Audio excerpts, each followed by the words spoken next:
Biotechnology പേപ്പറിന്റെ discussion ആണ് നമ്മൾ പോകുന്നത്. സോ നമുക്ക് ഇമ്പോർട്ടൻ്റ് ആയി തോന്നിയിട്ടുള്ള ഒരു പോർഷൻസും ക്വസ്റ്റ്യൻസും ഒക്കെ അനലൈസ് ചെയ്തിട്ടുള്ള ഒരു ചെറിയൊരു പ്രസന്റേഷൻ ആണിത്. അപ്പൊ നിങ്ങൾക്ക് എക്സാം എടുക്കാറായി, അതുകൊണ്ട് നമുക്ക് ഏറ്റവും ഇമ്പോർട്ടൻ്റ് ആയിട്ടുള്ള ഏരിയാസ് ആണ് ഇതിൽ ആഡ് ചെയ്തിട്ടുള്ളത്. ക്വസ്റ്റ്യൻസിലേക്ക് പോവാം. സോ ഫസ്റ്റ് ക്വസ്റ്റ്യൻ ഒരു ചെറിയൊരു ക്വസ്റ്റ്യൻ ആണ്. സോ ഫസ്റ്റ് ക്വസ്റ്റ്യൻ എന്താ വരുന്നത്? ബയോടെക്നോളജിയിൽ തന്നെ ഒരു വളരെയധികം മോഡിഫൈഡ് ആയിട്ടുള്ള ഒരു ടെക്നിക് റിലേറ്റഡ് ആയിട്ടുള്ള ഒരു ക്വസ്റ്റ്യൻ ആണ് അല്ലെ? എന്താണ്? ജീൻ ട്രാൻസ്ഫർ റിലേറ്റഡ് ആയിട്ടുള്ള ചോദ്യമാണ്. അപ്പൊ ബയോടെക്നോളജിയിൽ നമ്മൾ മെയിൻ ആയി പഠിക്കുന്ന ഒരു ഏരിയ ആണ് നമ്മുടെ റീകോമ്പിനേഷൻ DNA ടെക്നോളജി. അതിനോട് അസോസിയേറ്റ് ചെയ്ത് പഠിക്കുന്ന ഒരു ഭാഗമാണ് ഇൻഡിറക്റ്റ് ഡയറക്റ്റ് ജീൻ ട്രാൻസ്ഫർ എന്ന് പറയുന്നത്. അപ്പൊ ആൻസർ വന്നിട്ടുണ്ട്, അഗ്രോബാക്ടീരിയ മീഡിയേറ്റഡ് ജീൻ ട്രാൻസ്ഫർ ആണ് അല്ലെ? അതാണ് കറക്റ്റ് ആൻസർ. അപ്പോ നമ്മളോട് ചോദിച്ചിട്ടുള്ള എന്താ? Direct or which of the following is a method of indirect gene transfer അല്ലെ? ഇൻഡിറക്റ്റ് ആയിട്ട് ജീൻ ട്രാൻസ്ഫർ ചെയ്യാന്ന് പറഞ്ഞാൽ അതൊരു കൺവെൻഷണൽ അല്ലെങ്കിൽ നമ്മൾ ഡെവലപ്പ് ചെയ്യാതെ താനേ നടക്കുന്ന ഒരു മെത്തേഡ് എന്നുള്ളൊരു മീനിങ്ങും കൂടെ വരുന്നുണ്ട്. സോ അതിന് എക്സാമ്പിൾ ആണ് ഏത്? അഗ്രോബാക്ടീരിയ മീഡിയേറ്റഡ് ജീൻ ട്രാൻസ്ഫർ എന്ന് പറയുന്നത്. ബാക്കിയെല്ലാം ഇപ്പൊ മൈക്രോ പ്രൊജക്ടൈൽ ബൊംബാർഡ്മെന്റ് ആയാലും മൈക്രോ ഇഞ്ചക്ഷൻ ആയാലും ഇലക്ട്രോപോറേഷൻ ആയാലും എല്ലാം എന്താണ്? Direct type of gene transfer ആണ്. അതേസമയം അഗ്രോബാക്ടീരിയ മീഡിയേറ്റഡ് ജീൻ ട്രാൻസ്ഫർ എന്ന് പറയുന്നത് ഒരു ഇന്റർ കിങ്ഡം ജീൻ ട്രാൻസ്ഫർ ആണ്. അതുപോലെ തന്നെ എന്താണ്? അതൊരു ഇൻഡിറക്റ്റ് വേ ആണ്. ഡയറക്റ്റ് ആയിട്ട് പ്ലാന്റിലേക്ക് ട്രാൻസ്ഫർ ചെയ്യുന്നതിന് പകരം ഒരു ബാക്ടീരിയയിൽ നിന്ന് അല്ലെങ്കിൽ ഒരു പ്രൊകാരിയോട്ടിക് ഓർഗാനിസത്തിൽ നിന്ന് ഒരു ഹയർ ഓർഗാനിസം അല്ലെങ്കിൽ ഒരു പ്ലാന്റിലേക്ക് ജീൻ ട്രാൻസ്ഫർ ചെയ്യുന്ന മെത്തേഡാണ് ഇത് അഗ്രോബാക്ടീരിയ മീഡിയേറ്റഡ് ജീൻ ട്രാൻസ്ഫർ എന്ന് പറയുന്നത്. സോ ഇനി നമുക്ക് സെക്കൻഡ് ക്വസ്റ്റ്യൻ നോക്കാം. സെക്കൻഡ് ക്വസ്റ്റ്യനും വളരെ ഇമ്പോർട്ടന്റ് ആയിട്ടുള്ള ഒരു ഏരിയ ആണ്. ഏതാണ്? സിന്തറ്റിക് സീഡ്സ് എന്നുള്ള ഒരു പോർഷനിൽ നിന്നാണ് ചോദിച്ചിട്ടുള്ളത്. കഴിഞ്ഞ വർഷവും അതിന്റെ മുന്നത്തെ വർഷവും സിന്തറ്റിക് സീഡിൽ നിന്ന് ക്വസ്റ്റ്യൻസ് ഉണ്ട്. സോ ഈ ക്വസ്റ്റ്യൻസ് ഒന്ന് വായിച്ചു നോക്കൂ.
ഈ ക്വസ്റ്റ്യൻ എന്താ പറയുന്നത്? സിന്തറ്റിക് സീഡ്സിന്റെ അഡ്വാൻറ്റേജസ് അല്ലെങ്കിൽ പ്രോപ്പർട്ടീസ് ആണ് പറയുന്നത്. അപ്പൊ ആദ്യം എന്താണ് സിന്തറ്റിക് സീഡ്സ്? നമ്മൾ യൂഷ്വലി യൂസ് ചെയ്യുന്ന സീഡ്സിന് അല്ലെങ്കിൽ നമ്മളൊരു ആർട്ടിഫിഷ്യൽ അതായത് നമ്മുടെ നാച്ചുറലി പ്രൊഡ്യൂസ് ചെയ്യാതെ ഒരു ആർട്ടിഫിഷ്യലി നമ്മൾ എന്ത് ചെയ്യാണ്? ഒരു സീഡിനെ പ്രൊഡ്യൂസ് ചെയ്യുകയാണെങ്കിൽ ഒരു സീഡിനെ ഒരു സ്റ്റോറേജ് എന്നുള്ള ഒരു പർപ്പസിന്റെ രീതിയിൽ വെക്കുകയാണെങ്കിൽ അല്ലെങ്കിൽ ആ ഒരു സ്റ്റോറേജ് ഫോമിലേക്ക് ഒരു സീഡിനെ കൺവേർട്ട് ചെയ്യുകയാണെങ്കിൽ നമ്മൾ അതിന് പറയുന്ന പേരാണ് എന്ത്? സിന്തറ്റിക് സീഡ് എന്ന് പറയുന്നത്. ഓക്കെ, ACD തന്നെയാണ് കറക്റ്റ് ആൻസർ വരുന്നത്. അപ്പൊ സിന്തറ്റിക് സീഡ്സ് എന്ന് പറയുന്നത് എന്താണ്? ഒരു സ്റ്റോറേജ് അല്ലെങ്കിൽ നമുക്ക് അതിന് എന്ത് പറയാം? ഒരു കൺസർവേഷൻ എന്നുള്ള ഒരു സ്ട്രാറ്റജി കൂടെ ആയിട്ട് അല്ലെങ്കിൽ നമ്മളോട് ചോദിക്കുകയാണ് ഒരു കൺസർവേഷൻ സ്ട്രാറ്റജി റിലേറ്റഡ് ആസ്പെക്റ്റിൽ ചോദിക്കുകയാണെങ്കിൽ സിന്തറ്റിക് സീഡ്സ് എന്താണ്? ഒരു കൺസർവേഷണൽ ആസ്പെക്റ്റ് കൂടെ വരുന്ന ആർട്ടിഫിഷ്യലി പ്രൊഡ്യൂസിങ് ആയിട്ടുള്ള സീഡ്സ് ആണ്. അപ്പൊ അതിന് നമ്മൾ യൂസ് ചെയ്യുന്ന കെമിക്കൽ ഏതാണ്? അറിയോ? ഓർമ്മയുണ്ടോ? കാൽഷ്യം ആൽജിനേറ്റ് അല്ലെ? കാൽഷ്യം അല്ലെങ്കിൽ മെഗ്നീഷ്യം ആൽജിനേറ്റ്സ് ഒക്കെ യൂസ് ചെയ്യാറുണ്ട്. പൊതുവെ കാൽഷ്യം ആണ് യൂസ് ചെയ്യാറുള്ളത്. പിന്നെ ഇതിൽ സെക്കൻഡ് സ്റ്റേറ്റ്മെന്റ് ഇൻകറക്റ്റ് ആണ്. എന്താണ്? They need special structures like green houses for hardening and establishment. അതിന്റെ ആവശ്യമില്ലല്ലോ, നമ്മൾ പ്രാക്ടിക്കലി ചെയ്യുന്നതാണ് സിന്തറ്റിക് സീഡ്സിന്റെ പ്രൊഡക്ഷൻ. ജസ്റ്റ് നമ്മൾ സീഡ് എടുത്തിട്ട് ഈ സൊല്യൂഷനിൽ നമുക്ക് ആ ഒരു കോട്ട് കൊടുക്കേണ്ട സൊല്യൂഷനിൽ നമ്മളൊന്ന് ഡിപ്പ് ചെയ്ത് ഒരു 10 മിനിറ്റ്സ് പോലും വേണ്ട, അതിനുള്ളിൽ നമുക്ക് സിന്തറ്റിക് സീഡ്സ് അവൈലബിൾ ആവും. സോ അതിന് അവർക്ക് ഡെവലപ്മെന്റിന് വേണ്ടി ഗ്രീൻ ഹൗസോ കാര്യങ്ങളോ വേണ്ട. ആ സ്റ്റോറേജ് പീരീഡ് കഴിഞ്ഞാൽ എങ്ങനെയാണോ നമ്മളൊരു പ്ലാന്റിനെ ഡെവലപ്പ് ചെയ്യുന്നത് അതുപോലെ തന്നെ നമുക്ക് ഇവരെയും ഡെവലപ്പ് ചെയ്യാൻ വേണ്ടി പറ്റും. ഓക്കെ, സോ സിമ്പിൾ ക്വസ്റ്റ്യൻസ് ആണ് ഈ പേപ്പർ മൊത്തം വരുന്നത്. ലാസ്റ്റ് ഇയറിലെ പേപ്പർ ആണ്. അപ്പൊ നമുക്ക് തേർഡ് ക്വസ്റ്റ്യനിലേക്ക് നോക്കാം. നൈട്രജൻ ഫിക്സേഷൻ ആണ്, ഒന്ന് വായിച്ചു നോക്കൂ.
ഈ ക്വസ്റ്റ്യൻ എന്താ പറയുന്നത്, നമ്മുടെ റൂട്ട് ഹെയർ ഫോർമേഷൻ നൈട്രജൻ ഫിക്സേഷന്റെ സമയത്ത് നൊഡ്യൂൾ ഫോർമേഷൻ നടക്കുന്നുണ്ട്. അപ്പൊ ആ നൊഡ്യൂൾ ഫോർമേഷന്റെ സിഗ്നൽ കാസ്കേഡിന്റെ ഓർഡർ ആണ് ചോദിക്കുന്നത്, അല്ലെ?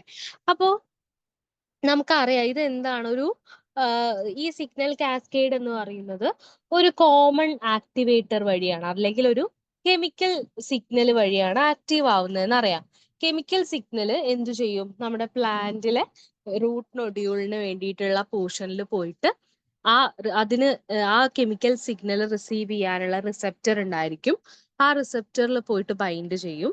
ഫെർദർ ആ റിസെപ്റ്ററിന്റെ ആക്ടിവിറ്റി അല്ലെങ്കിൽ ആ റിസെപ്റ്ററിന്റെ പ്രോപ്പർട്ടി ബേസ് ചെയ്തിട്ട് എന്ത് ചെയ്യും, ഡൗൺവേർഡ് സിഗ്നലിംഗ് നടക്കും.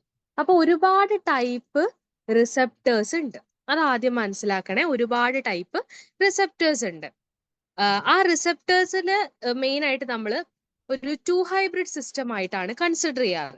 ഓക്കെ, നമ്മൾ നൈട്രജൻ ഫിക്സേഷൻ ആയാലും ഹോർമോൺ സിഗ്നലിംഗ് ആയാലും നമ്മൾ പൊതുവെ കൺസിഡർ ചെയ്യാറുള്ളത് എന്താണ്, ഒരു സിഗ്നൽ ഒരു അതായത് നമ്മളൊരു റിസെപ്റ്റർ ലിഗാൻഡ് റിലേഷൻ ബേസിലാണ് ഇതിലുള്ള സിഗ്നൽ കാസ്കേഡ്സ് ഒക്കെ വർക്ക് ചെയ്യുന്നത്.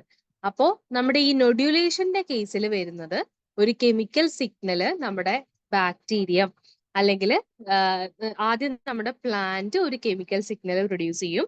ആ കെമിക്കൽ സിഗ്നൽ ആക്റ്റീവായി ബാക്ടീരിയ അതിന് റിപ്ലൈ പോലെ മറ്റൊരു കെമിക്കൽ സിഗ്നൽ കൊടുക്കും.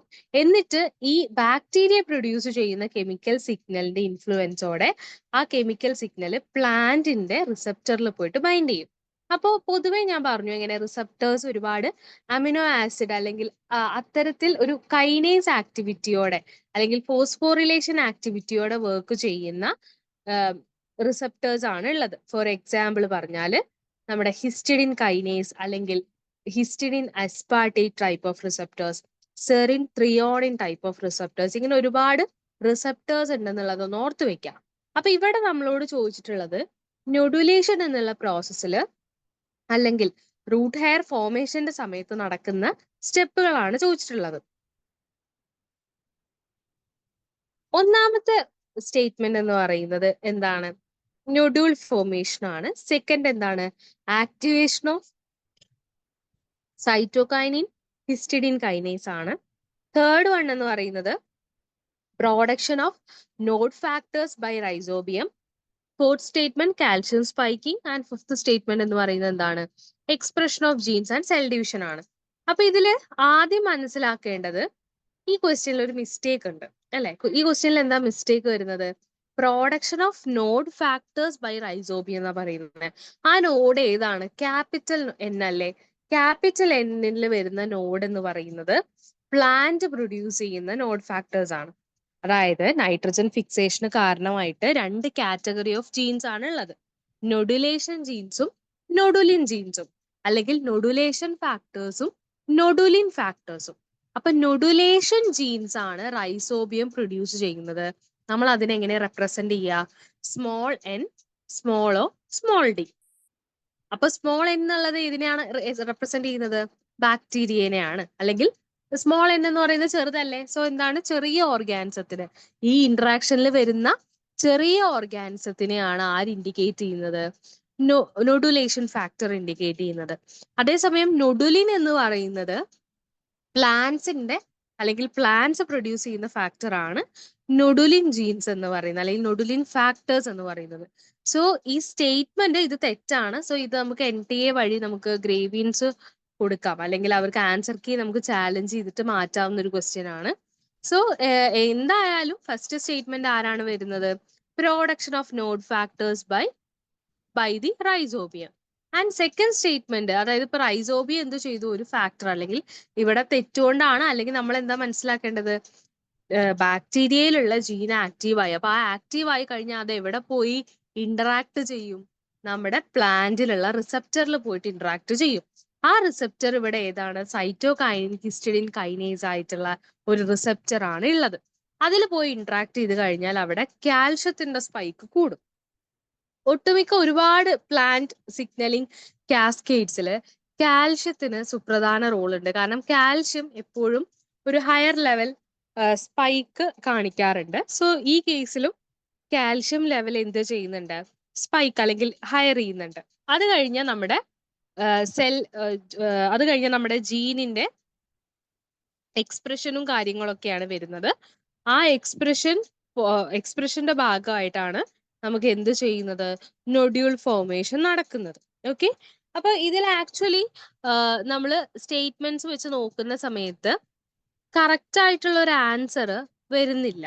ഓക്കെ, കറക്റ്റ് ആയിട്ടുള്ള ഒരു ആൻസർ വരുന്നില്ല. ഈ ക്വസ്റ്റ്യൻ എനിക്ക് തോന്നുന്നത് ഫൈനൽ കീയിൽ ക്യാൻസൽ ചെയ്തിട്ടുണ്ടെന്നാണ് തോന്നുന്നത്. ശരിക്കും ഓർഡർ വരേണ്ടത് production of nod factors by Rhizobium, second activation of cytokinin histidine kinase, third calcium spiking, fourth expression of genes and cell division, and fifth nodule formation. ഇങ്ങനെയാണ് order വരേണ്ടത്.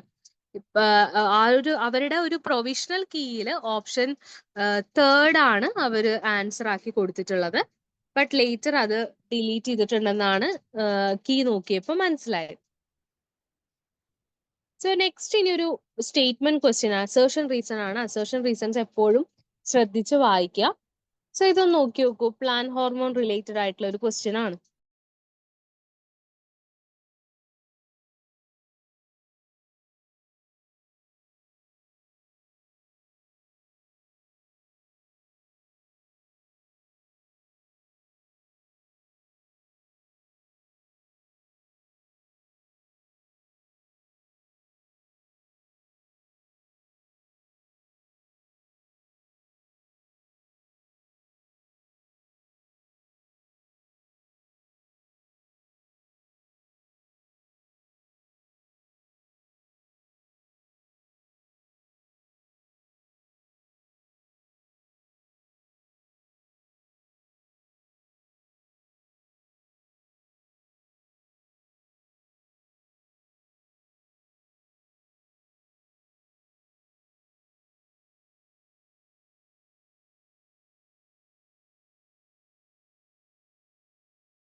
അതെ, correct ആണ്. First option തന്നെയാണ് answer വരുന്നത്.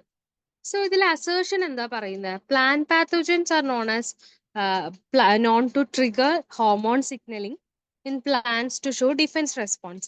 Second statement, jasmonic acid and salicylic acid in plants mediates activation of immune system.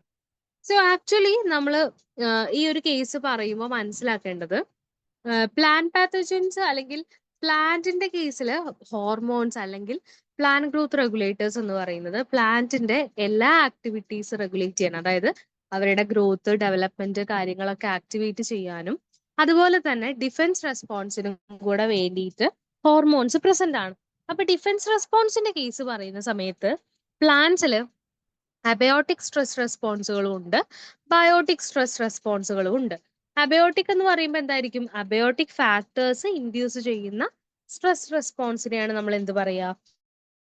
Abiotic stress response എന്ന് പറയുന്നത്. അപ്പൊ അതിൽ നമ്മളെ ടെമ്പറേച്ചർ വരും, അതുപോലെ തന്നെ ഫ്ലഡ്, ആ ഒരു കണ്ടീഷൻ, വാട്ടർ വരുന്ന കണ്ടീഷൻ വരും, അങ്ങനെ ഒരുപാട് കണ്ടീഷൻസ് വരും. അപ്പൊ അബയോട്ടിക് സ്ട്രെസ് റെസ്പോൺസിനോട് എപ്പോഴും റെസ്പോണ്ട് ചെയ്യുന്ന ഹോർമോൺസ് അബ്സസിക് ആസിഡ്, എത്തിലീൻ, അത്തരത്തിലുള്ള ഹോർമോൺസ് ആണ് പൊതുവെ റെസ്പോണ്ട് ചെയ്യാറ്. ബാക്കി ഓക്സിൻ, സൈറ്റോകൈൻ ഒക്കെ റോൾ ഉണ്ട്, പക്ഷെ നമ്മൾ മെയിൻ ആയിട്ട് അബ്സസിക് ആസിഡും അതുപോലെ തന്നെ എത്തിലീനും ഒക്കെയാണ് പറയാറ്. അതേസമയം നമ്മുടെ പാത്തോജനിക് അറ്റാക്ക് അല്ലെങ്കിൽ ഒരു ബയോട്ടിക് സ്ട്രെസ് ആണ് ഒരു പ്ലാന്റിന് വരുന്നതെന്നുണ്ടെങ്കിൽ ബയോട്ടിക് സ്ട്രെസ്സിൽ ഏറ്റവും കൂടുതൽ റെസ്പോൺസ് കാണിക്കുന്നത് ജാസ്മോണിക് ആസിഡും അതുപോലെ തന്നെ ആരാണ്? സാലിസിലിക് ആസിഡും ആണ്. ഓക്കെ, ജാസ്മോണിക് ആസിഡും അതുപോലെ തന്നെ സാലിസിലിക് ആസിഡും. അപ്പൊ ഇവര് രണ്ടുപേരും എന്താ ചെയ്യുന്നത്? ഇവര് രണ്ടുപേരും ഈ പ്ലാന്റിന് എതിരെ, അതായത് പ്ലാന്റിനെ അറ്റാക്ക് ചെയ്യുന്ന പാത്തോജനെതിരെ ഒരു കോമ്പൗണ്ട് ക്രിയേറ്റ് ചെയ്യും. ആ കോമ്പൗണ്ടിന്റെ പേരാണ് എലിസിറ്റർ എന്ന് പറയുന്നത്. വേണമെങ്കിൽ നെക്സ്റ്റ് എക്സാമിന് ചോദിക്കാം. ആ കോമ്പൗണ്ടിന്റെ പേരാണ് എന്ത്? എലിസിറ്റർ എന്ന് പറയുന്നത്. അത് എലിസിറ്റർ എങ്ങനെയാ ഫോം ചെയ്യുന്നത്? എന്തായാലും പാത്തോജൻ ഒരു പ്ലാന്റിന്റെ ഉള്ളിൽ ഇൻവാഡ് ചെയ്താൽ പാത്തോജൻ എന്ത് ചെയ്യും? സർട്ടൻ കെമിക്കൽസ് പ്രൊഡ്യൂസ് ചെയ്തിട്ട് ആ പ്ലാന്റിലേക്ക് റിലീസ് ചെയ്യും. അപ്പൊ ഈ പ്ലാന്റ് എന്ത് ചെയ്യും? ഈ റിസീവ് ചെയ്തിട്ടുള്ള കെമിക്കലിന് എഗെയിൻസ്റ്റ് ആയിട്ട് ചില കെമിക്കൽ അങ്ങോട്ടും റിലീസ് ചെയ്യും. ഈ രണ്ട് കോമ്പൗണ്ട്സും കൂടെ കമ്പൈൻ ചെയ്തിട്ട് ഒരു സ്പെഷ്യൽ കോമ്പൗണ്ട് ക്രിയേറ്റ് ചെയ്യും. അതിനെയാണ് നമ്മൾ എന്ത് പറയാ? എലിസിറ്റർ എന്ന് പറയുന്നത്. എലിസിറ്റേഴ്സ് എന്ത് ചെയ്യും? പിന്നീട് പാത്തോജന്റെ അതിന്റെ ആ കെമിക്കൽ പ്രൊഡ്യൂസ് ചെയ്യുന്ന സിഗ്നലിങ്ങിനെയും മറ്റും എന്ത് ചെയ്യും? ബ്ലോക്ക് ചെയ്യും. അതുവഴി നമുക്ക് എന്ത് പറയാൻ വേണ്ടി പറ്റും? നമ്മുടെ ഡിഫൻസ് റെസ്പോൺസുകൾ നടത്തി എന്ന് പറയാൻ വേണ്ടി പറ്റും. ഇപ്പൊ ഇവർ ഈ ജാസ്മോണിക് ആസിഡ് ആണെങ്കിലും സാലിസിലിക് ആസിഡ് ആണെങ്കിലും എന്താണ്? രണ്ടും ഒരുപാട് ജീൻസിന്റെ ആക്ടിവേഷൻ വഴിയാണ് റെസ്പോൺസ് കാണിക്കുന്നത്. പിന്നെ ഇതിൽ സാലിസിലിക് ആസിഡ് യൂസ് ചെയ്യുന്ന, അതായത് സാലിസിലിക് ആസിഡ് മേജർ കമ്പോണന്റ് ആയി വരുന്ന ഒരു ആന്റി മൈക്രോബിയൽ ഒരു കോമ്പൗണ്ട് നമുക്ക് ഫെമിലിയർ ആണ്. ആ കോമ്പൗണ്ടിന്റെ പേരും കൂടെ ഓർത്തു വെക്കുക. ഏതാണ്? ആസ്പിരിൻ ആണ്. ഓക്കെ, ആസ്പിരിൻ എന്ന് പറഞ്ഞാൽ അസറ്റൈൽ സാലിസിലിക് ആസിഡ് ആണ് വരുന്നത്. അപ്പോൾ ഏത് പ്ലാൻ ഹോർമോണിന്റെ റിലേറ്റഡ് ആയിട്ടാണ് ആസ്പിരിൻ വരുന്നത് എന്നൊരു ചോദ്യം ചോദിക്കാം. അതേതാണ്? സാലിസിലിക് ആസിഡ് ആണ് ആൻസർ വരുന്നത്. അപ്പൊ ഈ ക്വസ്റ്റ്യൻ ഈസി അല്ലേ? സോ നെക്സ്റ്റ് ഒരു സിമ്പിൾ ക്വസ്റ്റ്യൻ ആണ്. നോക്കൂ.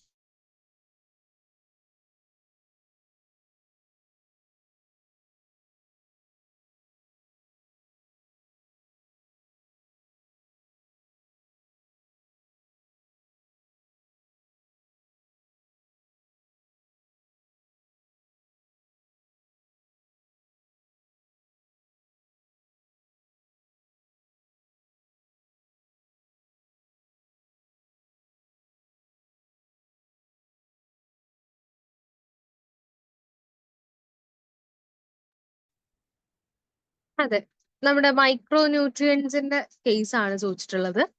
അപ്പോ പ്ലാന്റ്സിനാണെങ്കിലും അല്ലെങ്കിൽ നമ്മളൊരു ടിഷ്യൂ കൾച്ചർ ആസ്പെക്റ്റിൽ നോക്കുകയാണെങ്കിലും നമ്മൾ എന്ത് ചെയ്യാറുണ്ട്? ന്യൂട്രിയൻസിനെ മാക്രോ ന്യൂട്രിയൻസ് അതുപോലെ തന്നെ മൈക്രോ ന്യൂട്രിയൻസ് എന്നുള്ള രീതിയിൽ ക്ലാസിഫൈ ചെയ്തിട്ടുണ്ട്. മാക്രോ ന്യൂട്രിയൻസ് ഏതൊക്കെയാണ്? നമ്മുടെ മേജർ ആയിട്ടുള്ള CHO ഗ്യാസസ് ആണ്, എന്നാൽ നമ്മൾ മാക്രോ ന്യൂട്രിയൻ കാറ്റഗറിയിലാണ് വരാറ്. NPK, കാൽഷ്യം, മാഗ്നീഷ്യം, സൾഫർ, ഇത്രയാണ് നമ്മുടെ ഏത് വരുന്നത്? നമ്മുടെ മാക്രോ ന്യൂട്രിയൻസ് വരുന്നത്. മൈക്രോ ന്യൂട്രിയൻസ് എന്ന് പറയുമ്പോൾ അതല്ലാതെ വരുന്ന ട്രേസ് ക്വാണ്ടിറ്റിയിൽ വരുന്ന മോളിബ്ഡിനം, സിങ്ക്, കോപ്പർ, പിന്നെ നമ്മുടെ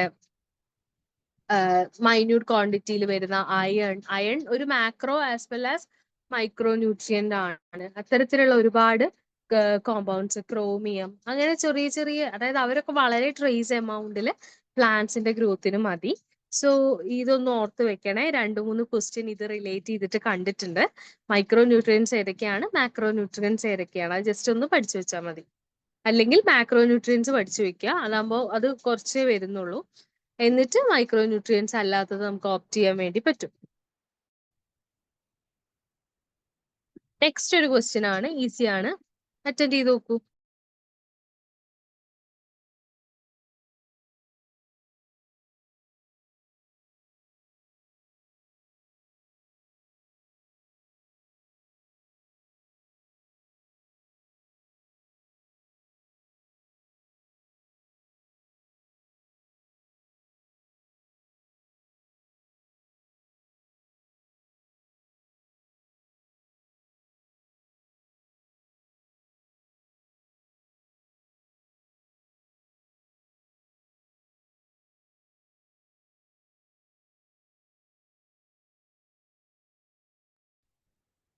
അതെ, അക്ലിമറ്റൈസേഷൻ എന്നുള്ള പ്രോസസ് ആണ് ഇവിടെ ചോദിച്ചിട്ടുള്ളത് അല്ലെ. ടിഷ്യൂ കൾച്ചറിൽ റൈസ് ചെയ്ത പ്ലാന്റ്സിനെ നമ്മൾ എന്ത് ചെയ്യുന്നു, സ്പെസിഫിക് കൾച്ചറൽ കണ്ടീഷനിൽ നിന്ന് സോയിലിലേക്ക് ട്രാൻസ്ഫർ ചെയ്യുന്നു അല്ലെ. ആ പ്രോസസ്സിനെയാണ് അക്ലിമറ്റൈസേഷൻ എന്ന് പറയുന്നത്. അക്ലിമറ്റൈസേഷൻ എന്ന് വെച്ചാൽ എന്താ, അത് ആ ഒരു കണ്ടീഷനിൽ നിന്ന് മറ്റൊരു കണ്ടീഷനിലേക്ക് അഡാപ്റ്റ് ചെയ്യാൻ വേണ്ടിയിട്ട് നമ്മൾ ചെയ്യുന്ന ഒരു പരിപാടി. അവിടെ ഒന്ന് സർവൈവ് ചെയ്യാൻ, നമുക്ക് സോയിലിൽ സർവൈവ് ചെയ്ത് കിട്ടണമല്ലോ, അതിന് പറയുന്ന പേരാണ് അക്ലിമറ്റൈസേഷൻ പറയുന്നത്. നെക്സ്റ്റ് ഒരു ക്വസ്റ്റ്യൻ ആണ്, ഹോർമോൺ എന്നുള്ള ചോദ്യം ഒന്ന് വായിച്ചു നോക്കൂ.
സോ ഈ ക്വസ്റ്റ്യൻ എന്താ പറയുന്നത്, fruit multiplication medium is designed to promote axillary branching such a medium usually contains അല്ലെ.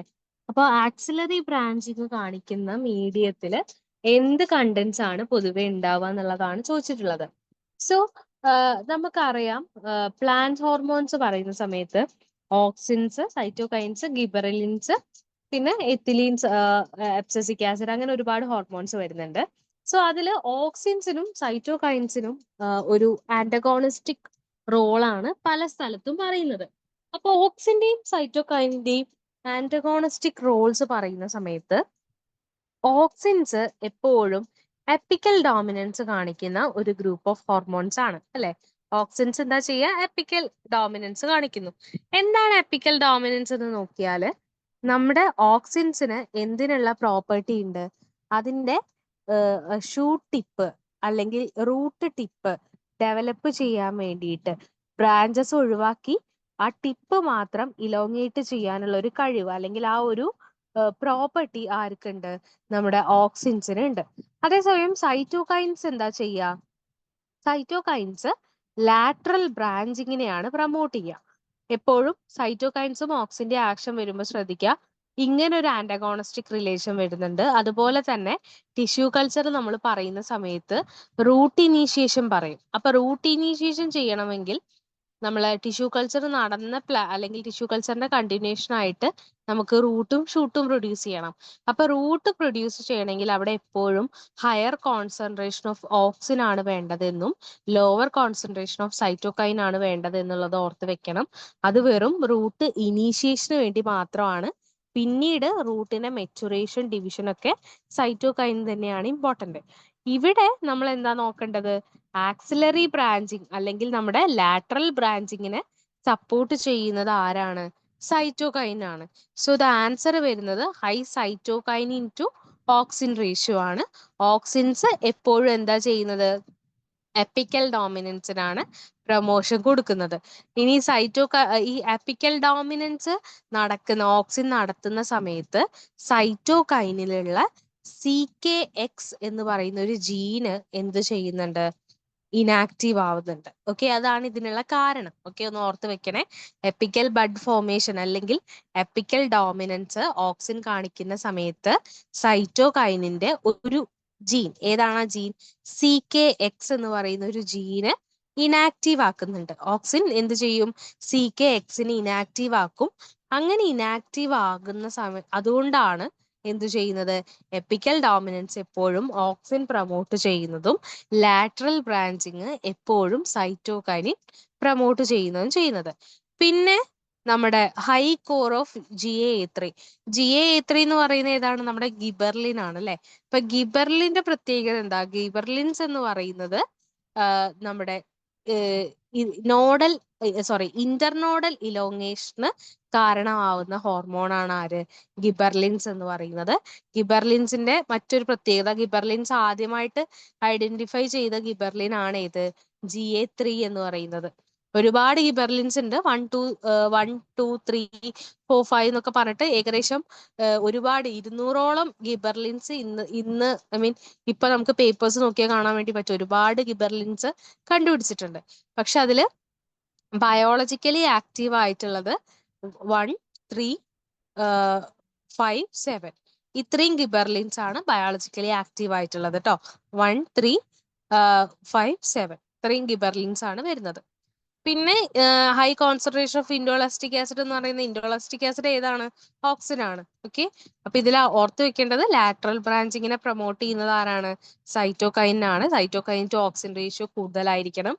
ആൻഡ് ഗിബർലിൻസിന് ഇതിൽ റോളില്ല. അവര് ഇന്റർനോഡൽ ഇലോങ്ങേഷൻ ആണ് ചെയ്യുന്നത്. സോ നെക്സ്റ്റ് ഒരു പ്രിക്വസർ ടേബിൾ ആണ്. പ്രിക്വസേഴ്സും അല്ലെങ്കിൽ അതായത് ആ ഒരു കോമ്പൗണ്ടിന്റെ നാച്ചുറലി അല്ലെങ്കിൽ ആർട്ടിഫിഷ്യലി ഉള്ള നമ്മുടെ ഹോർമോണിന്റെ ഒരു ചാർട്ടാണ് തന്നിട്ടുള്ളത്. Answer of previous question is first option, high cytokinin to auxin ratio. Axillary ബ്രാഞ്ചിങ്ങിനെ പ്രൊമോട്ട് ചെയ്യുന്നത് സൈറ്റോകൈനിന്റെ കോൺസെൻട്രേഷൻ കൂടുതലും ഓക്സിന്റെ കോൺസെൻട്രേഷൻ കുറവും. സോ ഓപ്ഷൻ എ ആണ്. പ്രീവിയസ് ഓഫ് ദിസ്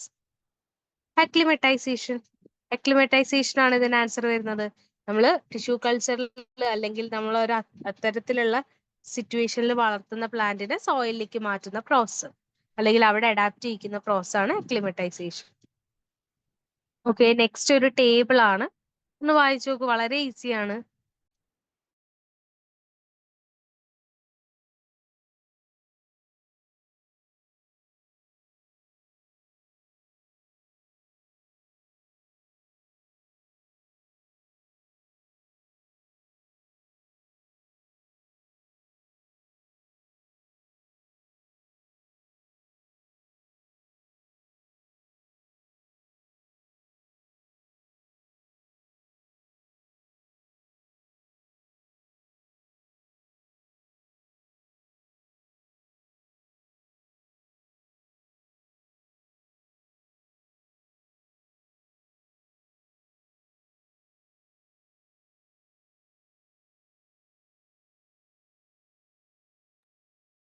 ഈ ക്വസ്റ്റ്യൻ വളരെ ഈസി അല്ലേ? ഓപ്ഷൻ 4 അല്ലേ വരുന്നത്.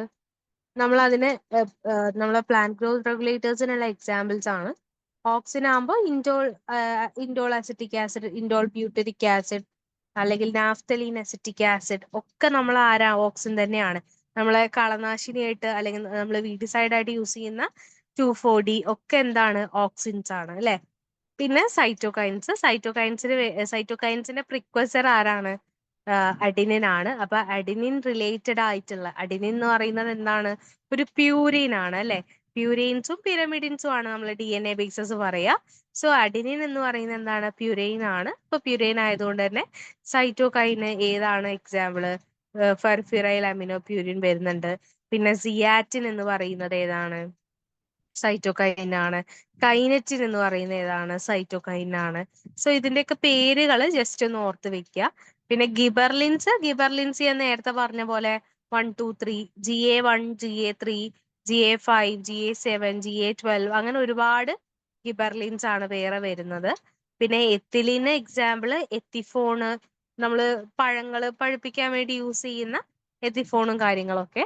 ഇത്രയാണ് മെയിൻ ആയിട്ട് വരുന്നത്. പിന്നെ എത്തിലീന്റെ പ്രിക്വസർ എന്ന് പറയുന്നത് മെത്തിയോണൈൻ ആണ്. ഓക്കെ, മെത്തിയോണൈൻ എന്നുള്ള അമിനോ ആസിഡ് ആണ് നമ്മുടെ എത്തിലീന്റെ പ്രിക്വസർ വരുന്നത്.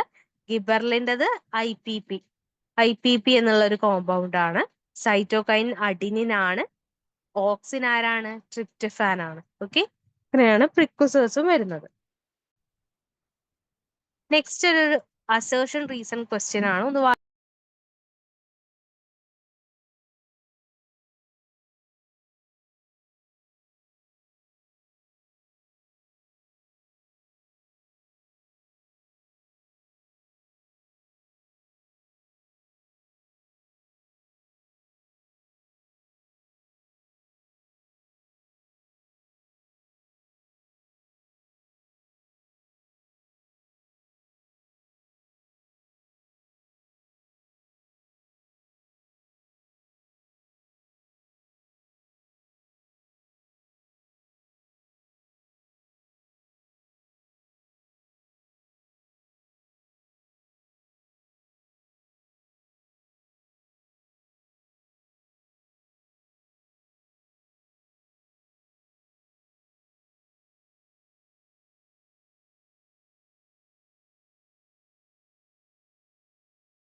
ഈ ക്വസ്റ്റ്യൻ ചോദിച്ചിട്ടുള്ളത് ഡി ഡിഫറൻസിയേഷന് റിലേറ്റഡ് ആയിട്ടുള്ള സ്റ്റേറ്റ്മെന്റ്സ് ആണ്. അപ്പൊ നമുക്ക് ആൻസർ ഒന്ന് നോക്കാം. അസേർഷൻ വരുന്നത് എന്താ? 13 differentiated cells undergo changes to become meristematic. This is called de-differentiation എന്ന് പറഞ്ഞു. റീസൺ എന്ന് പറയുന്നത് എന്താണ്? Renewal and enhanced RNA and protein synthesis is occur during de-differentiation. അപ്പോ ഇതിന് മോസ്റ്റ് അപ്രോപ്രിയേറ്റ് ആൻസർ ആണ് ചോദിച്ചിട്ടുള്ളത് അല്ലെ?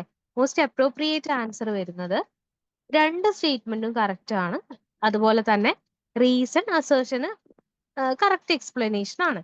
അപ്പൊ നമുക്ക് ഈ ക്വസ്റ്റ്യൻ അനലൈസ് ചെയ്യുന്ന സമയത്ത് നമ്മളോട് ചോദിച്ചിട്ടുള്ള എന്താണ്? ഡിഫറൻഷിയേറ്റഡ് ആയിട്ടുള്ള ഒരു സെല്ല് എന്ത് ചെയ്യാണ്? പിന്നെയും മെരിസ്റ്റമാറ്റിക് ആക്ടിവിറ്റി കിട്ടുകയാണ്. അപ്പൊ ആ ഒരു പ്രോസസ്സിനെയാണ് നമ്മൾ എന്ത് പറയുന്നത്? ഡി ഡിഫറൻസിയേഷൻ എന്ന് പറയുന്നത്. ഒരു തരത്തിൽ പറഞ്ഞാൽ ഡിഫറൻഷിയേറ്റ് ചെയ്ത് അവരവരുടെ കാര്യങ്ങൾ നോക്കിക്കൊണ്ടിരുന്ന ഒരു ഗ്രൂപ്പ് ഓഫ് സെൽസിനെ ഡിവൈഡ് ചെയ്യാൻ വേണ്ടിയിട്ട് തിരിച്ചു കൊണ്ടുവരുന്ന പരിപാടി. അപ്പൊ ഈ പരിപാടി നടത്തുന്ന സമയത്ത് നമ്മളൊന്ന് ജസ്റ്റ് ലോജിക്കലി ഒന്ന് ആലോചിച്ച് നോക്കൂ. ഒരു നോർമൽ ഫങ്ഷൻസ് ചെയ്തുകൊണ്ടിരുന്ന ഒരു സെല്ല് അവർക്ക് വേണ്ട RNAs, പ്രോട്ടീൻസ് കാര്യങ്ങളൊക്കെ സിന്തസൈസ് ചെയ്ത് അവരെ പാറ്റേണിൽ ജീവിച്ചുകൊണ്ടിരിക്കുകയായിരുന്നു. അപ്പൊ പെട്ടെന്ന് അവർക്ക് എന്ത് ചെയ്യേണ്ടി വരികയാണ്? മെരിസ്റ്റമാറ്റിക് ആക്ടിവിറ്റി ചെയ്യേണ്ടി വരികയാണ്. സോ മെരിസ്റ്റമാറ്റിക് ആക്ടിവിറ്റി ചെയ്യേണ്ടി വരുമ്പോൾ നമ്മൾ എന്ത് ചെയ്യണം? ഇവരുടെ ആക്ടിവിറ്റി അല്ലെങ്കിൽ സെല്ലിന്റെ activity majority of the time division എന്നുള്ള ഒരു പ്രോപ്പർട്ടിയിലേക്ക് കൊടുക്കേണ്ടതായിട്ട് വരുന്നുണ്ട്. വേറെ എന്തോ പരിപാടി ചെയ്തുകൊണ്ടിരുന്ന സെല്ലായിരുന്നു, പക്ഷെ പെട്ടെന്ന് മെരിസ്റ്റമാറ്റിക് ആക്ടിവിറ്റി ചെയ്യേണ്ടി വരുമ്പോൾ അവരെന്ത് ചെയ്യണം? അവർ ആ ഒരു കഴിവ് അല്ലെങ്കിൽ ആ ഒരു പ്രോപ്പർട്ടി കംപ്ലീറ്റ്ലി മെരിസ്റ്റമാറ്റിക് കാര്യങ്ങൾ ചെയ്യാൻ വേണ്ടിയിട്ട് അല്ലെങ്കിൽ ഡിവിഷൻ എന്നുള്ള ഒരു കാര്യത്തിന് വേണ്ടി മാറ്റി വെക്കേണ്ടതായിട്ടുണ്ട്. അപ്പൊ ഈ സമയത്ത് പ്രോട്ടീൻ സിന്തസും RNA എമൗണ്ട് കൂടും. എന്തിനു വേണ്ടിയിട്ടുള്ള? അതായത് സെൽ ഡിവിഷൻ എന്നുള്ളൊരു പരിപാടിക്ക് ഇറങ്ങുമ്പോൾ അതിൽ ഒരുപാട് റെഗുലേഷൻസും കാര്യങ്ങളൊക്കെ വരുന്നുണ്ട് അല്ലെ? ഡി ഡിഫറൻസിയേഷൻ എന്ന് പറയുന്ന പ്ലാന്റ് ആണെങ്കിലും അനിമൽ ആണെങ്കിലും ഡിവിഷൻ എന്നുള്ള ഒരു പ്രോപ്പർട്ടി വരുന്ന സമയത്ത് രണ്ടുപേർക്കും ഒരുപാട് ഫാക്ടേഴ്സ് പ്രൊഡ്യൂസ് ചെയ്യേണ്ടതായിട്ടുള്ള ഒരു സിറ്റുവേഷൻ വരുന്നുണ്ട്. സോ ആ രണ്ടാമത്തെ സ്റ്റേറ്റ്മെന്റ് നോക്കൂ. renewed and enhanced RNA and protein synthesis occur during de-differentiation. കാരണം ആ ഡിവിഷൻ എന്നുള്ള ക്യാപ്പബിലിറ്റി കിട്ടാൻ വേണ്ടിയിട്ട് നമ്മളെ സെൽസ് എന്തൊക്കെ ചെയ്യും? ഒരുപാട് പ്രോട്ടീൻസിന്റെയും RNAസിന്റെയും സിന്തസിസ് നടത്തും. അപ്പൊ ഇത് ഒരു ടൈപ്പ് ഓഫ് എന്താ പറയാ ഡിവിഷൻ ഓഫ് ലേബർ എന്ന് അത് പറയാൻ പറ്റില്ല. ഐ മീൻ ഇവര് ഈ ഡിവിഷന് പോവാൻ പോകുന്ന സെല്ല് അവര് ചെയ്തുകൊണ്ടിരുന്ന ആക്ടിവിറ്റിയിൽ അവര് വീക്കാവും. ആ രീതിയിൽ ചിന്തിക്കുകയാണെങ്കിൽ നമുക്ക് റീസൺ തെറ്റാണെന്ന് പറയാൻ വേണ്ടി പറ്റും. പക്ഷെ ഡ്യൂറിങ് ഡിഡിഫറൻസിയേഷൻ എന്നുള്ള ഒരു സ്റ്റേറ്റ്മെന്റ് തന്നതുകൊണ്ട് നമുക്ക് ഈ സ്റ്റേറ്റ്മെന്റും കറക്റ്റ് ആണ്. അത് കറക്റ്റ് എയുടെ എക്സ്പ്ലനേഷൻ ആയിട്ടാണ് എടുക്കേണ്ടി വരിക. ഓക്കെ, സോ നെക്സ്റ്റ് ഒരു ക്വസ്റ്റ്യൻ.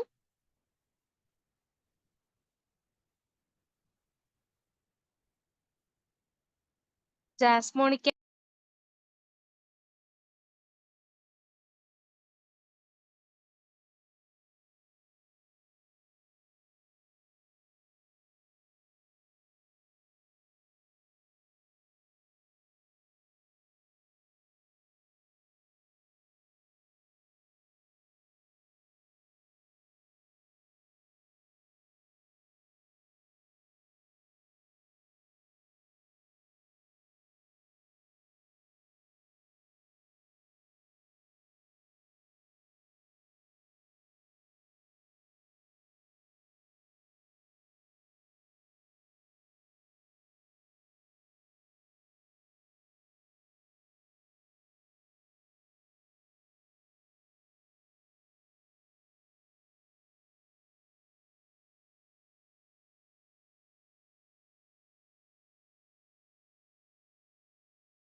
ഈ ക്വസ്റ്റ്യൻ എന്താ ചോദിച്ചിട്ടുള്ളത്? ജാസ്മോണേറ്റിന് പ്ലാന്റ് ഇന്ററാക്ഷനിലുള്ള റോളാണ് ചോദിച്ചിട്ടുള്ളത്.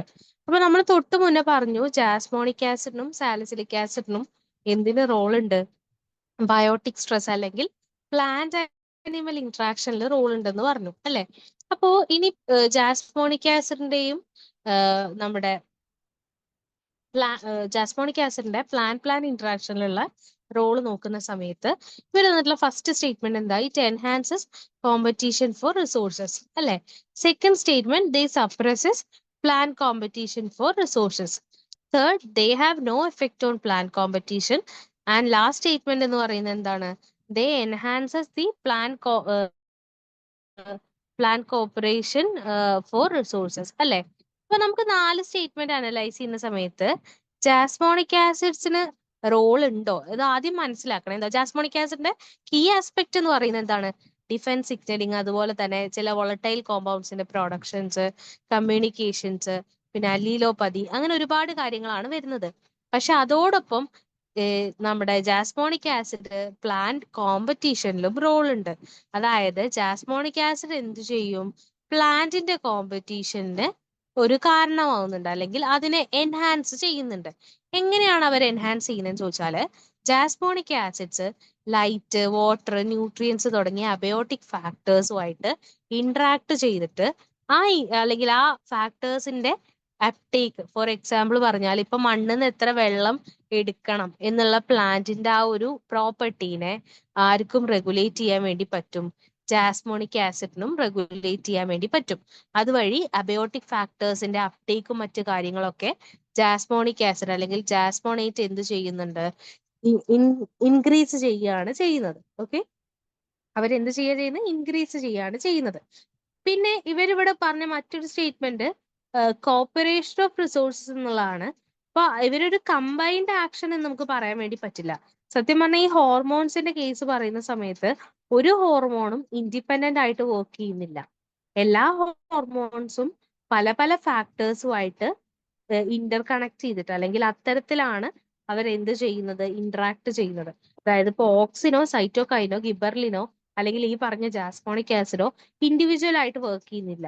അപ്പൊ ഈ ഹോർമോൺസ് കോപ്പറേറ്റീവ് ആക്ടിവിറ്റി ആയിട്ടാണ് വർക്ക് ചെയ്യുന്നത് എന്നുണ്ടെങ്കിൽ അത് കറക്റ്റ് ആയിരുന്നു. പക്ഷെ നമ്മളെ സ്റ്റേറ്റ്മെന്റ് അവര് ഈ ഒരു റിസോഴ്സസിന് വേണ്ടിയിട്ടുള്ള ആക്ടിവിറ്റി കോപ്പറേഷൻ അല്ലെങ്കിൽ ആ ഒരു എന്താ പറയാ ജോയിന്റ് ആയിട്ടാണ് ചെയ്യുന്നത് എന്നുള്ള ഒരു മീനിങ് ആണ് വരുന്നത്. അപ്പൊ അതല്ല ആൻസർ വരുന്നത്. നമ്മൾ ആൻസർ വരുന്ന ഏതാണ്, they enhances plant competition for resources ആണ്. ഓക്കെ, സോ നെക്സ്റ്റ് വേറൊരു ക്വസ്റ്റ്യൻ ഒന്ന് വായിച്ചു നോക്കൂ.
അതെ, ഈ ഓപ്ഷൻ വരുന്നത് ഏതാണ്, ഈ ക്വസ്റ്റ്യന്റെ ആൻസർ വരുന്നത് ഗിബർലിക് ആസിഡ് സ്റ്റിമുലേഷനും അതുപോലെ തന്നെ ഇലോങ്ങേഷനും വിട്ട് ബാക്കി ഓപ്ഷൻസ് നോക്കുന്ന സമയത്ത് ആന്റി ഓക്സിഡന്റ്സിന്റെ എമൗണ്ട് കൂട്ടുന്നു അല്ലെ. ആന്റി ഓക്സിഡന്റ്സിന്റെ എമൗണ്ട് കൂട്ടുന്നത് ഗിബർലിന്റെ ഫംഗ്ഷൻ അല്ല, അത് സാലിസിലിക് ആസിഡിന്റെ ഫംഗ്ഷൻ ആണ്. ഓക്കെ, ആന്റി ഓക്സിഡന്റ്സിന്റെ എമൗണ്ട് കൂട്ടുന്നത് ആരാണ്, സാലിസിലിക് ആസിഡ് ആണ്.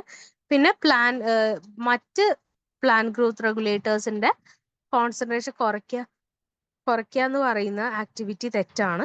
ആൻഡ് ലാസ്റ്റ് വൺ എന്ന് പറയുന്നത് inhibiting the synthesis of secondary metabolites, അത് തെറ്റാണ്. എപ്പോഴും ഗിബർലിൻസ് എന്താ ചെയ്യുന്നത്, സെക്കൻഡറി മെറ്റബോളൈറ്റ്സിന്റെ ഈ പ്രൊഡക്ഷൻ ഇൻഹിബിറ്റ് അല്ല ഇൻക്രീസ് ആണ് ചെയ്യുന്നത്. കാരണം ആദ്യമായിട്ട് ഗിബർലിൻ ഐസൊലേറ്റ് ചെയ്യുന്നത് ഒരു ഫംഗസിൽ നിന്നാണ്. അപ്പൊ ആ ഫംഗസിൽ ഈ ഒരു ഫൂളിഷ് സീഡ്ലിംഗ് എന്ന് പറയുന്ന ഒരു കണ്ടീഷൻ വരുന്ന സമയത്ത് അതിന്റെ സെക്കൻഡറി മെറ്റബോളൈറ്റ് പ്രൊഡക്ഷൻ അതുപോലെ തന്നെ ഗ്രെയിൻ സൈസിലൊക്കെയാണ് മാറ്റം ഉള്ളതായിട്ട് ഒബ്സർവ് ചെയ്തിട്ടുള്ളത്. സോ ഗിബർലിൻ എപ്പോഴും സെക്കൻഡറി മെറ്റബോളൈറ്റ് പ്രൊഡക്ഷൻ കൂട്ടാനാണ് ഹെൽപ്പ് ചെയ്യുന്നത്. അതുപോലെ തന്നെ ഗിബർലിന്റെ മറ്റൊരു ആക്ടിവിറ്റിയാണ് ആൽഫ അമൈലേസ് ആക്ടിവിറ്റി. അതെന്താണ്, ആൽഫ അമൈലേസ് എന്ന് പറയുന്നത് ഒരു എൻസൈം ആണ്.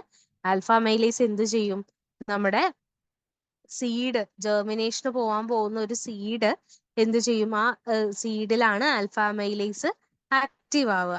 അപ്പൊ ആൽഫ അമൈലേസ് എന്ത് ചെയ്യും, ആ സീഡിലുള്ള കാർബോഹൈഡ്രേറ്റ്സിനെ, കോംപ്ലക്സ് കാർബോഹൈഡ്രേറ്റ്സിനെ സ്പ്ലിറ്റ് ചെയ്തുകൊണ്ട് അവരെന്താക്കി മാറ്റും, നമ്മുടെ സിംപ്ലിഫൈഡ് ആയിട്ടുള്ള ഷുഗേഴ്സ് ആക്കിയിട്ട് മാറ്റും. സോ അതാണ് നമ്മുടെ ആളുടെ റോള് വരുന്നത്, ആൽഫ അമൈലേസ് പ്രൊഡ്യൂസ് ചെയ്യുന്ന ഗിബർലിന്റെ റോള് വരുന്നത്. അപ്പൊ ഇതും കൂടെ ഒന്ന് ഓർത്ത് വെക്കണേ. ഗിബർലിനെ കുറിച്ച് ഒരുപാട് പ്രോപ്പർട്ടീസ് വരുന്നുണ്ട്. ഇന്റർനോഡൽ ഇലോങ്ങേഷൻ ആണ് മെയിൻ, നമ്മളെ ഗ്രേപ്പ് വൈൻ ആണ് അതിന് എക്സാമ്പിൾ വരുന്നത്. പക്ഷെ അതിന് പുറമെ ഇത്തരത്തിലുള്ള അതായത് ഈ ആൽഫ അമൈലേസിന്റെ ആക്ടിവിറ്റിയും മറ്റും വരുന്നുണ്ട്.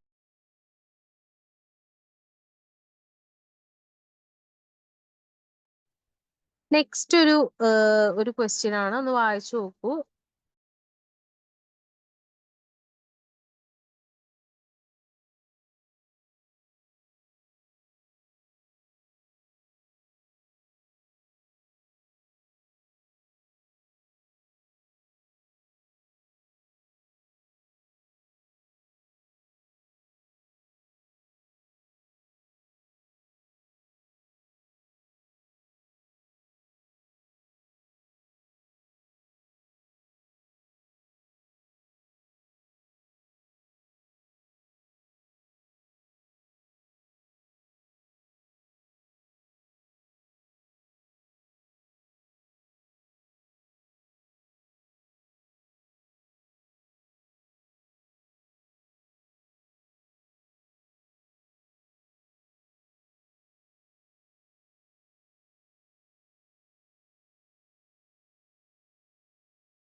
ഈ ക്വസ്റ്റ്യന് ആൻസർ കിട്ടിയോ? ഇത് വരുന്നത് സൈറ്റോസ്കെലിറ്റൻ എന്നുള്ള ഒരു പോർഷനിൽ നിന്നാണ്. സോ സൈറ്റോസ്കെലിറ്റൻ എന്ന് പറയുമ്പോൾ എന്താണ്? നമ്മുടെ സെല്ലിന്റെ ബാലൻസ് ചെയ്യാൻ വേണ്ടിയിട്ട് നമ്മുടെ അതായത് പ്രോകാരിയോട്ട് ആവട്ടെ യുക്കാരിയോട്ട് ആവട്ടെ, സെല്ലിന്റെ ബാലൻസ് അല്ലെങ്കിൽ സെല്ലിന്റെ സ്ട്രക്ചർ ഇന്റഗ്രേറ്റ് ചെയ്യാൻ വേണ്ടിയിട്ട് ഹെൽപ്പ് ചെയ്യുന്ന സ്ട്രക്ചേഴ്സ് ആണ് സൈറ്റോസ്കെലിറ്റൻസ് എന്ന് പറയുന്നത്. സോ പ്രോകാരിയോട്ടിന്റെ കേസിൽ ഒരുപാട് സൈറ്റോസ്കെലിറ്റൽ എലമെന്റ്സ് വരുന്നുണ്ട്. നമ്മൾ യൂക്കാരിയോട്ടിന്റെ കേസിലാകുമ്പോൾ നിങ്ങൾ കേട്ടിട്ടുണ്ടാവും microfilaments, microtubule, intermediate filaments. അതിന് എക്സാമ്പിൾസ് ആയിട്ടുള്ള ആക്റ്റിൻ, ആക്റ്റിൻ, പിന്നെ അതുപോലെ തന്നെ ട്യൂബുലിൻ, മയോസിൻ, കൈനസിൻ, ഡൈനിൻ, അങ്ങനെ ഒരുപാട് നമ്മുടെ സൈറ്റോസ്കെൽറ്റൽ എലമെന്റ്സും അതുപോലെ തന്നെ അതിനോട് അസോസിയേറ്റ് ചെയ്തിട്ടുള്ള മോട്ടോർ പ്രോട്ടീൻസ് അല്ലെങ്കിൽ നമ്മളെ സെല്ലിന്റെ ഉള്ളിൽ സാധനങ്ങൾ അങ്ങോട്ടും ഇങ്ങോട്ടും കൊണ്ടുപോകാൻ വേണ്ടിയിട്ട് ഹെൽപ്പ് ചെയ്യുന്ന വെഹിക്കിൾസ് പോലെ ആക്ട് ചെയ്യുന്ന ആൾക്കാരാണ് ആര്? നമ്മുടെ ഈ നമ്മുടെ സൈറ്റോസ്കെൽറ്റൽ എലമെന്റ്സ് എന്ന് പറയുന്നത്. സോ നമുക്ക് മെയിൻ ആയിട്ട് ആക്റ്റിൻ അനലോഗ്സ് അല്ലെങ്കിൽ ട്യൂബുലിൻ അനലോഗ്സ് അതുപോലെ തന്നെ ഇന്റർമീഡിയറ്റ് ഫിലമെന്റ്സിന്റെ അനലോഗ്സ് ആയിട്ടുള്ള ഒരുപാട് സ്ട്രക്ചേഴ്സ് പ്രോകാരിയോട്ടിൽ കാണാൻ വേണ്ടി പറ്റും. അവർക്ക് അവരുടേതായിട്ടുള്ള ഫങ്ഷൻസും ഉണ്ട്. അപ്പോ ഇതില് നമുക്ക് ഈസി ആയിട്ട് കണ്ടുപിടിക്കാൻ പറ്റുന്ന ഒരാളാണ് ആര്? ക്രസെന്റിൻ എന്ന് പറയുന്നത് അല്ലെങ്കിൽ CRES എന്ന് പറയുന്നത്. CRES അല്ലെങ്കിൽ ക്രസെന്റിൻ എന്ന് പറയുന്നത് ആ പേരിൽ തന്നെ ഉണ്ട് എന്താ? ഒരു കർവേച്ചർ ഷേപ്പ് ആണ് അല്ലെങ്കിൽ ഒരു ചന്ദ്രക്കലയുടെ ഷേപ്പ് ആണ് വരുന്നത്. അവരുടെ ആക്ടിവിറ്റി കർവേച്ചർ ഇൻഡ്യൂസ് ചെയ്യുക. നമ്മുടെ സെല്ലിന് എന്ത് ഇൻഡ്യൂസ് ചെയ്യുക? കർവേച്ചർ ഇൻഡ്യൂസ് ചെയ്യുക. അതാണ് നമ്മുടെ ക്രസെന്റിന്റെ ഫംഗ്ഷൻ വരുന്നത്. ആൻഡ് നെക്സ്റ്റ് വൺ എന്ന് പറയുന്നത് ട്യൂബ് സെറ്റും FTS സെറ്റും ആണ് അല്ലെ.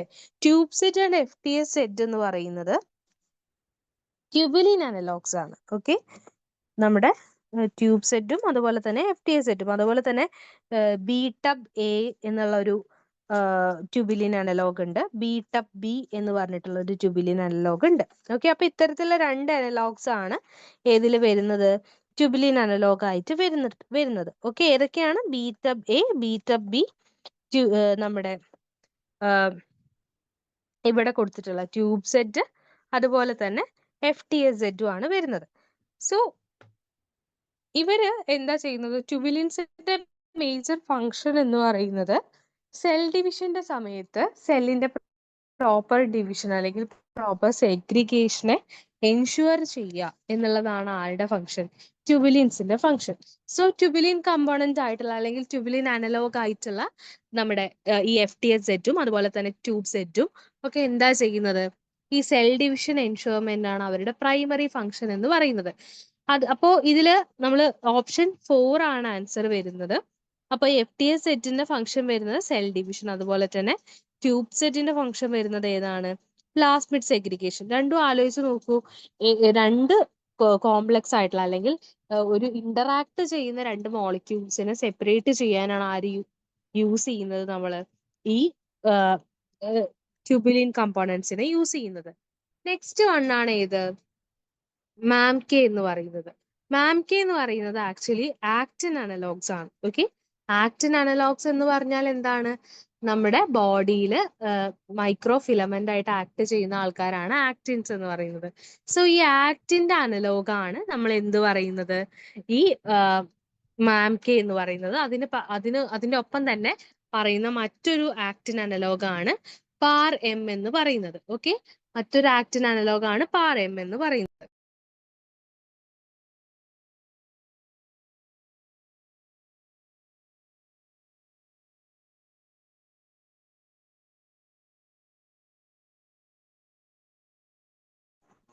PAR-M എന്ന് പറയുന്നത്. സോ PAR-M-ഉം അതുപോലെ തന്നെ MAMK എന്ന് പറയുന്നത് ഏതാണ്? ആക്റ്റിൻ അനലോഗാണ്. അതുപോലെ തന്നെ മറ്റൊരു അനലോഗാണ് MREB എന്ന് പറയുന്നത്. ഓക്കെ, MREB എന്ന് പറയുന്നത് എന്താണ്? ആക്റ്റിന്റെ അനലോഗാണ്. സോ ഇവിടെ ആക്റ്റിന്റെ അനലോഗിന്റെ ഫംഗ്ഷൻ ആയിട്ട് വരുന്നത് പൊസിഷനിങ് ഓഫ് മാഗ്നറ്റോസോംസ് എന്നാണ്. അപ്പൊ ഈ മാഗ്നറ്റോസോംസ് എന്ന് പറഞ്ഞാൽ എന്താ? മാഗ്നറ്റോസോംസ് എന്ന് പറഞ്ഞാൽ പ്രോകാരിയോട്സിന്റെ കേസിൽ അവരുടെ ബോഡിയിൽ അല്ലെങ്കിൽ അവരുടെ ഒരു ഡിറക്ഷൻ അനാലിസിസിന് വേണ്ടിയിട്ട് മാഗ്നറ്റിക് ഫീൽഡിനോട് ഡിറക്ഷൻ അനലൈസ് ചെയ്യാൻ വേണ്ടിയിട്ട് അവർ യൂസ് ചെയ്യുന്ന അല്ലെങ്കിൽ അവർക്ക് ഹെൽപ്പ് ചെയ്യുന്ന ഒരു ഓർഗനല്ലെയാണ് എന്ത്? ഈ മാഗ്നറ്റോസോം എന്ന് പറയുന്നത്. സോ ആക്റ്റിന്റെ ഫംഗ്ഷൻ എന്താണ്? മാഗ്നറ്റോസോമിനെ റെഗുലേറ്റ് ചെയ്യുക. ഓക്കെ, ആക്റ്റിന്റെ ഫംഗ്ഷൻ എന്ന് പറയുന്നത് മാഗ്നറ്റോസോംസിന്റെ റെഗുലേഷൻ. നമ്മളെ ബോഡിയിലാണെങ്കിൽ ആക്റ്റിന്റെ ഫംഗ്ഷൻ എന്താ? സ്കെലിറ്റൽ മസിൽസിന്റെ കൺട്രാക്ഷൻ ആണ്. ഓക്കെ, സ്കെലിറ്റൽ മസിൽസിന്റെ കൺട്രാക്ഷൻ ആണ് എന്ത് വരുന്നത്? നമ്മളെ ബോഡിയിലാവുമ്പോൾ അവരുടെ ഫംഗ്ഷൻ വരുന്നത്. ഓക്കെ, സോ ഇത്രയാണ് ഈ ക്വസ്റ്റ്യൻ റിലേറ്റ് ചെയ്തിട്ട് പറയാനുള്ളത്. സോ ഇത് ഓർത്ത് വെക്കണേ. പ്രോകാരിയോട്സിന്റെ സൈറ്റോസ്കെലിറ്റൽ എലമെന്റ്സിനെ കുറിച്ച് ക്വസ്റ്റ്യൻസ് ചോദിച്ച് കണ്ടിട്ടുണ്ട്. നമുക്ക് നെക്സ്റ്റ് ഒരു ക്വസ്റ്റ്യൻ നോക്കാം.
ഓക്കെ, ഈ ക്വസ്റ്റ്യൻ എന്താ ചോദിച്ചിട്ടുള്ളത്? ഫസ്റ്റ് DNA ബേസ്ഡ് ആയിട്ടുള്ള മോളിക്കുലാർ മാർക്കർ ഏതാണെന്നുള്ളതാണ് അല്ലേ ചോദിച്ചിട്ടുള്ളത്. മോളിക്കുലാർ മാർക്കേഴ്സ് എന്താണ് ആക്ച്വലി? എന്താ മോളിക്കുലാർ മാർക്കർ? ഒന്ന് പറയൂ, എന്താ മോളിക്കുലാർ മാർക്കർ?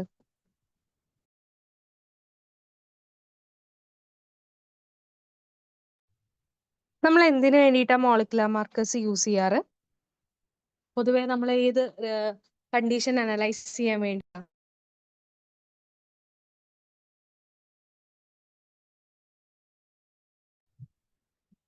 മോളിക്കുലാർ മാർക്കേഴ്സ് എന്ന് പറയുന്നത് നമ്മളെ ജീനോമില് സ്പെസിഫിക് സീക്വൻസിനെ ഐഡന്റിഫൈ ചെയ്യാൻ വേണ്ടി യൂസ് ചെയ്യുന്ന ആൾക്കാരാണ് അല്ലെ. അപ്പോ എന്താണ് ഇതിൽ ഇവരിവിടെ ചോദിച്ചു? ഓക്കെ, സ്പെസിഫിക് ജീൻസിനെ ഐഡന്റിഫൈ ചെയ്യാൻ വേണ്ടിയിട്ട് യൂസ് ചെയ്യുന്ന ആൾക്കാരാണ്. അപ്പൊ അതില് ഫസ്റ്റ് DNA ബേസ്ഡ് ആയിട്ടുള്ള മോളിക്കുലാർ മാർക്കർ ഏതാന്നുള്ളതാണ് ചോദിച്ചിട്ടുള്ളത്. അപ്പൊ ഫസ്റ്റ് DNA ബേസ്ഡ് ആയിട്ടുള്ള മോളിക്കുലാർ മാർക്കർ എന്ന് പറയുമ്പോൾ ഏറ്റവും ആദ്യം കണ്ടുപിടിക്കുന്നത് RFLP ആണ്. എന്താ RFLPന്റെ തിയറി എന്താണ്, അല്ലെങ്കിൽ RFLPയുടെ ഒരു സ്പെഷ്യാലിറ്റി എന്താ? മോളിക്കുലാർ മാർക്കേഴ്സ് ഇടയ്ക്കിടയ്ക്ക് ചോദ്യങ്ങൾ വരാറുള്ളതാണ്. സോ എന്താ RFLPന്റെ പ്രത്യേകത? എന്താണ് RAPDയിൽ നിന്ന് അല്ലെങ്കിൽ AFLPയിൽ നിന്ന് RFLPക്കുള്ള ഒരു പ്രത്യേകത എന്താണ്? അത് ആ പ്രത്യേകത തന്നെയാണ് അവരുടെ ലിമിറ്റേഷനും.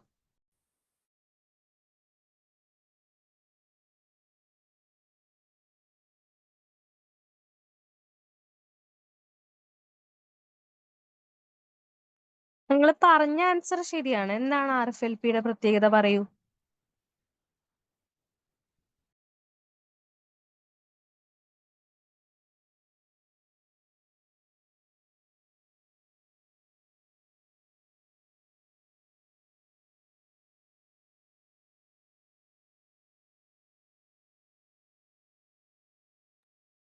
RFLPയുടെ ഫുൾ ഫോം ആണ് എന്ത്? റെസ്ട്രിക്ഷൻ ഫ്രാഗ്മെന്റ് ലെങ്ത് പോളിമോർഫിസം അല്ലെ. അപ്പൊ ആ പേരിൽ തന്നെ ഉണ്ട് എന്താ? റെസ്ട്രിക്ഷൻ ഫ്രാഗ്മെന്റ്സ് ആക്കി, അതല്ലെങ്കിൽ റെസ്ട്രിക്ഷൻ എൻഡോന്യൂക്ലിയസ് ഉപയോഗിച്ച് ഫ്രാഗ്മെന്റ്സ് ആക്കിയിട്ട് ആ ലെങ്തിലുള്ള പോളിമോർഫിസം ആണ് നമ്മൾ നോക്കുന്നത്. അപ്പൊ നമുക്ക് ആ ഫ്രാഗ്മെന്റിലുള്ള പോളിമോർഫിസം മാത്രം നോക്കിയാൽ മതിയോ? പോരല്ലോ. കാരണം എന്താ? RFLP എന്ന് പറയുന്ന സമയത്ത് നമ്മൾ നോക്കേണ്ടത് ഒരു എൻഡയർ പോളിമോർഫിസ് ആണ്, അല്ലെങ്കിൽ ഒരു എൻഡയർ സീക്വൻസിന്റെ അല്ലെങ്കിൽ ഒരു എൻഡയർ ജീനോമിന്റെ പോളിമോർഫിസ് ആണ് നമുക്ക് നോക്കേണ്ടി വരിക. പക്ഷെ RFLPയിൽ എന്താ നമ്മൾ ചെയ്യുന്നുള്ളൂ? ചെറിയ ചെറിയ ഫ്രാഗ്മെന്റ്സ് ആക്കിയിട്ട് അതിലുള്ള പോളിമോർഫിസ് ആണ് നോക്കുന്നത്. അപ്പൊ അത് വളരെ എന്താ പറയാ, ഒരു ബുദ്ധിമുട്ടുള്ള ഒരു കേസാണ് ഈ RFLP ചെയ്യാന്ന് പറയുന്നത്. അതുപോലെ തന്നെ നമുക്ക് ഒന്നിലധികം പ്രൈമേഴ്സ് യൂസ് ചെയ്യേണ്ടതായിട്ട് വരുന്നുണ്ട്. ഇപ്പോ RAPD ഒക്കെ കൺസിഡർ ചെയ്ത ഒരു സിംഗിൾ പ്രൈമർ മതി നമുക്ക് ആംപ്ലിഫൈ ചെയ്തിട്ട്, അല്ലെങ്കിൽ നമുക്ക് ആംപ്ലിഫൈ ചെയ്തിട്ട് ആ ഒരു സിംഗിൾ പ്രൈമർ വെച്ചിട്ട് അനലൈസ് ചെയ്യാൻ വേണ്ടി പറ്റും. പക്ഷെ RFLP എന്ന് പറയുന്നത് ഡിഫറെന്റ് ഫ്രാഗ്മെന്റ്സ് ലെങ്തിലാണ് വരുന്നത് എന്നുള്ളതുകൊണ്ട് തന്നെ ഡിഫറെന്റ് പ്രൈമേഴ്സും യൂസ് ചെയ്യണം. അതുപോലെ തന്നെ എന്ത് ചെയ്യണം? അവര് റെസ്ട്രിക്ഷൻ സൈറ്റ്സ് ചെറിയൊരു പീസിന്റെ പോളിമോർഫിസം മാത്രമേ നമുക്ക് അറിയാൻ വേണ്ടി പറ്റുള്ളൂ. ഓക്കെ, പിന്നെ ഈ കേസിൽ മറ്റൊരു കാര്യം പറയാനുള്ളത്, ചില സമയത്ത് എക്സാമിന് ചോദിക്കാറുള്ളത് ഏതാണ് ഡോമിനന്റ് മാർക്കർ, ഏതാണ് കോഡോമിനന്റ് മാർക്കർ എന്നുള്ളതാണ്. ഓക്കെ, അങ്ങനെ ചോദിച്ചാല് എക്സാമിന് അങ്ങനെ ഇടയ്ക്ക് ചോദിക്കാറുണ്ട്. അപ്പൊ അങ്ങനെ ചോദിക്കുകയാണെങ്കിൽ നമുക്ക് അതിന് ചെറിയൊരു കോഡ് ഉണ്ട്. ഓക്കെ, ഡോമിനന്റ് മാർക്കേഴ്സ് അതുപോലെ തന്നെ കോഡോമിനന്റ് മാർക്കേഴ്സ്. അപ്പൊ ആ ഒരു കോഡാണ് ഞാനിപ്പോ ഇനി പറയാൻ പോകുന്നത്. സോ നമുക്ക് ആദ്യം ആ കോഡിന്റെ സ്റ്റാർട്ട് എഴുതാം. ഒരു സിംഗിൾ വേർഡ് ലെറ്റർ അത് എഴുതാം. ഓക്കെ, നമുക്ക് ആ കോഡ് അനലൈസ് ചെയ്യുന്ന സമയത്ത്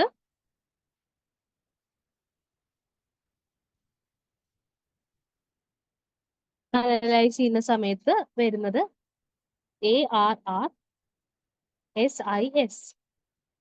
ARRSIS ഇതാണ് നമ്മൾ കോഡ് വരുന്നത്. അപ്പോ ഇതില് ഏതൊക്കെയാണ് നമ്മുടെ റെസ്ട്രിക്ഷൻ സോറി നമ്മുടെ മോളിക്കുലാർ മാർക്കേഴ്സ് എന്ന് നോക്കുന്ന സമയത്ത് മോളിക്കുലാർ മാർക്കേഴ്സിലെ A എന്ന് പറയുന്നത് എന്തിനെ ഇൻഡിക്കേറ്റ് ചെയ്യുന്നത്? AFLPനെയാണ് ഇൻഡിക്കേറ്റ് ചെയ്യുന്നത്. ഓക്കെ, A എന്ന് പറയുന്നത് AFLPനെയാണ് ഇൻഡിക്കേറ്റ് ചെയ്യുന്നത്. R എന്ന് പറയുന്നത് RFLPനെയാണ് ഇൻഡിക്കേറ്റ് ചെയ്യുന്നത്. അടുത്ത R എന്ന് പറയുന്നത് ഏതിനെ ഇൻഡിക്കേറ്റ് ചെയ്യുന്നത്? RAPDനെയാണ് ഇൻഡിക്കേറ്റ് ചെയ്യുന്നത്. നെക്സ്റ്റ് S എന്ന് പറയുന്നത് SNPനെയാണ് ഇൻഡിക്കേറ്റ് ചെയ്യുന്നത്. ആൻഡ് ഐ എന്ന് പറയുന്നത് ISSRനെയാണ് ഇൻഡിക്കേറ്റ് ചെയ്യുന്നത്. ആൻഡ് അടുത്ത എസ് എന്ന് പറയുന്നത് ആരെ ഇൻഡിക്കേറ്റ് ചെയ്യുന്നത്? SNPനെയാണ്, സോറി SSRനെയാണ് ഇൻഡിക്കേറ്റ് ചെയ്യുന്നത്. അപ്പൊ ഏതൊക്കെയാണ്? എ എന്ന് പറയുന്നത് AFLP. ഇത് ജസ്റ്റ് ഒന്ന് നോട്ട് ചെയ്ത് വെക്കണേ. ഒരുപാട് എക്സാമിന് സ്ഥിരമായി ചോദിക്കാറുള്ളതാണ് കോഡോമിനന്റ് ഡോമിനന്റ് മാർക്കേഴ്സ് ഏതൊക്കെയാന്നുള്ളത്. ഇത് ആദ്യം ഒന്ന് ഓർത്ത് വെക്കണം. ഏതൊക്കെയാണ് ആ മാർക്കേഴ്സിനുള്ള ചെറിയ കോഡ് എന്നുള്ളത് ഓർത്ത് വെക്കണം. അപ്പൊ ഒന്നാണ് AFLP, RFLP, മൂന്നാമത്തത് ഏതാണ്? RAPD ആണ്. ആൻഡ് ഫോർത്ത് വൺ SNP ആണ്. SNP ഒക്കെ ബ്രീഡിങ്ങിൽ യൂസ് ചെയ്യുന്ന മാർക്കറാണ്. Plant ബ്രീഡിങ്ങിൽ use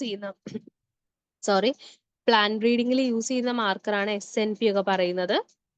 and next ISSR ആണ്. ISSRും അതെ പ്ലാന്റ് ബ്രീഡിങ്ങിൽ യൂസ് ചെയ്യുന്ന മാർക്കറാണ്. ആൻഡ് ലാസ്റ്റ് വൺ എന്ന് പറയുന്നത് SSR ആണ്. Okay, SSR. ഇനി നമുക്കിത് ഡോമിനന്റ് ആണോ കോഡോമിനന്റ് ആണോ എന്ന് അറിയാൻ വേണ്ടിയിട്ട് നമ്മൾ ഈ ഒരു രീതിയിൽ ഈ നെയിം എഴുതാം. ARR SIS എന്നുള്ള രീതിയിൽ എഴുതിയിട്ട് നമ്മൾ ജസ്റ്റ് ഇതിന് നേരെ, അതായത് DC, പിന്നെയും D, പിന്നെയും C, പിന്നെയും D, പിന്നെയും C. നമ്മൾ ഈ ഒരു കോഡ് എഴുതി കഴിഞ്ഞാൽ അതിന്റെ താഴെ ഓൾട്ടർനേറ്റ് ആയിട്ട് DC എന്ന് എഴുതിയാൽ മതി. D for dominant marker and C for codominant marker. അപ്പൊ എന്താണ് ഈ കോഡോമിനന്റ് ആൻഡ് ഡോമിനന്റ് എന്ന് ചോദിച്ചാല്, ഡോമിനന്റ് എന്ന് പറയുമ്പോൾ നമ്മുടെ ജീനിലുള്ള ഡോമിനന്റ് അലീലിനെ അല്ലെങ്കിൽ ഒരു സിംഗിൾ അലീലിനെ മാത്രമാണ് നമ്മുടെ മാർക്കർ റെപ്രസെന്റ് ചെയ്യുന്നത്, അല്ലെങ്കിൽ മാർക്കർ ഇൻഡിക്കേറ്റ് ചെയ്യുന്നത് ഒരു സിംഗിൾ അലീലിനെ മാത്രം. അതിനെ മാത്രമാണ് ഹൈലൈറ്റ് ചെയ്യുന്നതെന്നുണ്ടെങ്കിൽ നമ്മൾ അതിന് പറയുന്നതാണ് ഡോമിനന്റ് മാർക്കർ എന്ന് പറയുന്നത്. അതേസമയം കോഡോമിനന്റ് മാർക്കർ എന്ന് പറഞ്ഞാൽ ആ കേസിൽ നമ്മുടെ ജീനിലെ രണ്ട് അലീലിനെയും, dominant as well as recessive അലീലിനെയും ആര് ഹൈലൈറ്റ് ചെയ്യും? നമ്മുടെ മാർക്കർ ഹൈലൈറ്റ് ചെയ്യും. അതാണ് ഡോമിനന്റ് കോഡോമിനന്റ് മാർക്കർ എന്ന് പറയുന്നത്. അപ്പൊ ആ മാർക്കേഴ്സ് പറയുന്ന സമയത്ത് എന്ത് ചെയ്യണം? ഈ ഒരു കേസ് ഓർത്ത് വെക്കണം, അല്ലെങ്കിൽ ഈ ഒരു കോഡ് ഓർത്ത് വെക്കുക. ARR SIS എന്ന് പറഞ്ഞിട്ടുള്ള കോഡ്, അതിൽ DC എന്ന് പറഞ്ഞ ആഡ് ചെയ്ത് കൊടുക്കുക. ഇത്രയും മാർക്കേഴ്സിന്റെ മാത്രമേ ഇതുവരെ ക്വസ്റ്റ്യൻസ് ചോദിച്ചിട്ടുള്ളൂ. അപ്പോ നമുക്ക് വേറെ എക്സ്പെക്ട് ചെയ്യാൻ പറ്റുന്നത് കുറച്ചും കൂടെ അഡ്വാൻസ്ഡ് ആയിട്ട് ഇപ്പൊ പറയുന്ന ചില മാർക്കേഴ്സ് ആണ്. അതങ്ങനെ ചോദിച്ച് കണ്ടിട്ടില്ല, CUETക്കൊന്നും അങ്ങനെ ചോദിച്ച് കണ്ടിട്ടില്ല. അപ്പൊ ഇത്രയും മാർക്കേഴ്സിന്റെ പേരും അതുപോലെ തന്നെ ഈ ഒരു കോഡും ഓർത്ത് വെക്കണേ. ഇത് ചോദിക്കാൻ വേണ്ടി സാധ്യതയുണ്ട്. ഇനി നെക്സ്റ്റ് വേറൊരു ചോദ്യം നേരത്തെ പറഞ്ഞ കൺസെപ്റ്റുമായിട്ട് റിലേറ്റഡ് ആണ്. ഒന്ന് നോക്കി നോക്കൂ.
ആക്സിലറി ബഡിന്റെ ഫോർമേഷൻ ആരാണ് ഹെൽപ്പ് ചെയ്യുക എന്നുള്ളതാണ് ചോദിച്ചിട്ടുള്ളത്.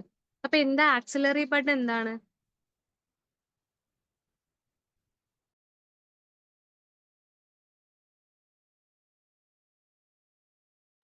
ആക്സിലറി ബഡ്സ് എന്ന് പറയുന്നത് നമ്മൾ പൊതുവെ ഏത് കേസിലാ പറയാറ്? നമ്മുടെ സ്റ്റെമ്മും അതുപോലെ തന്നെ ലീഫ് ജനറേറ്റ് ചെയ്യുന്ന ആ ഒരു ടിൽട്ട് അല്ലെങ്കിൽ ആ ഒരു കേവ്, ആ കേവില് ആണ് നമ്മൾ ആക്സിലറി ബഡ്സ് ഫോം ചെയ്യുന്നതായിട്ട് പറയാറ്. സോ നമ്മളോട് ഇവിടെ ചോദിച്ചത് ആക്സിലറി ബഡ്സിന്റെ ഫോഴ്സ്ഡ് ആയിട്ടുള്ള ഇൻഡക്ഷൻ അല്ലെങ്കിൽ ഫോഴ്സ്ഡ് ആയിട്ടുള്ള ജനറേഷന് വേണ്ടിയിട്ട് ഏത് ഹോർമോൺ അപ്ലൈ ചെയ്യാം എന്നുള്ളതാണ് ചോദിച്ചിട്ടുള്ളത്. സോ അവിടെ ഏത് ഹോർമോൺ എന്ന് ചോദിച്ചു കഴിഞ്ഞാൽ ഇത് ഇൻഡയറക്റ്റ് ആയിട്ട് മീൻ ചെയ്യുന്നത് എന്താണ്? ലാറ്ററൽ ആക്സസിന്റെ ഫോർമേഷന് വേണ്ടിയിട്ട് ഹെൽപ്പ് ചെയ്യുന്നത് ഏത് ഹോർമോൺ ആണ് എന്നുള്ളൊരു മീനിങ് ആണ് വരുന്നത്. സോ നമുക്ക് ഈസി ആയിട്ട് ഏത് ആൻസർ പറയാൻ വേണ്ടി പറ്റും? സൈറ്റോകൈൻസ് ആണ്. കാരണം സൈറ്റോകൈൻസ് ആണ് ലാറ്ററൽ ഗ്രോത്തിനെ പ്രൊമോട്ട് ചെയ്യുന്നത്. ഓക്സിൻസ് എന്താ ചെയ്യുന്നത്? എപ്പിക്കൽ ഡോമിനൻസ് അല്ലെങ്കിൽ നമ്മൾ നേരെ കുത്തനെ വളർന്നു പോകാൻ വേണ്ടിയിട്ടാണ് ഓക്സിൻസ് ഹെൽപ്പ് ചെയ്യുന്നത്. ഓക്സിൻസ് അപ്പൊ അങ്ങനെ കുത്തനെ വളർന്നു പോകാനാണ് ഹെൽപ്പ് ചെയ്യുന്നതെന്നുണ്ടെങ്കിൽ ഓക്സിന്റെ മൂവ്മെന്റ് ഏത് ഡയറക്ഷനിലാണ്? വേണമെങ്കിൽ ചോദിക്കാം ഓക്സിന്റെ മൂവ്മെന്റ് ഏത് ഡയറക്ഷനിലാണെന്നുള്ളത്. സോ ഓക്സിൻസ് എപ്പോഴും മുകളിൽ നിന്ന് താഴേക്ക് എന്നുള്ള ഫോമിലേക്കാണ് പ്ലാന്റിൽ കാണിക്കുന്നത് അല്ലെങ്കിൽ പ്ലാന്റിൽ മൂവ് ചെയ്യുന്നത്. ഓക്കെ, ഓക്സിൻസ് എപ്പോഴും വളർച്ച മേലോട്ടാണ് പ്രൊമോട്ട് ചെയ്യുന്നത്. പക്ഷെ അവരുടെ മൂവ്മെന്റ് എന്ന് പറയുന്നത് ആ വളരുന്നതിന് നേരെ ഓപ്പോസിറ്റ് ആയിട്ടാണ് നമുക്ക് മൂവ്മെന്റ് കാണാൻ വേണ്ടി പറ്റുക. അതിനെ ഓക്സിന്റെ പോളാർ ട്രാൻസ്പോർട്ട് എന്നാണ് പറയാറ്. ഓക്കെ, വേണമെങ്കിൽ ഇനി ചോദിക്കാം, കാരണം ഹോർമോൺസ് ഒരുപാട് ചോദ്യങ്ങൾ നിങ്ങൾക്ക് കാണുന്നുണ്ട്. സോ ഇതും എക്സ്പെക്ട്. നെക്സ്റ്റ് വേറൊരു ക്വസ്റ്റ്യൻ ആണ്, ഒന്ന് വായിച്ചു നോക്കൂ. നമ്മുടെ ന്യൂട്രിയൻസിന്റെ ഫങ്ഷൻ ബേസ്ഡ് ആയിട്ടുള്ള ഒരു ക്വസ്റ്റ്യൻ ആണ്, ഒന്ന് നോക്കിയോ.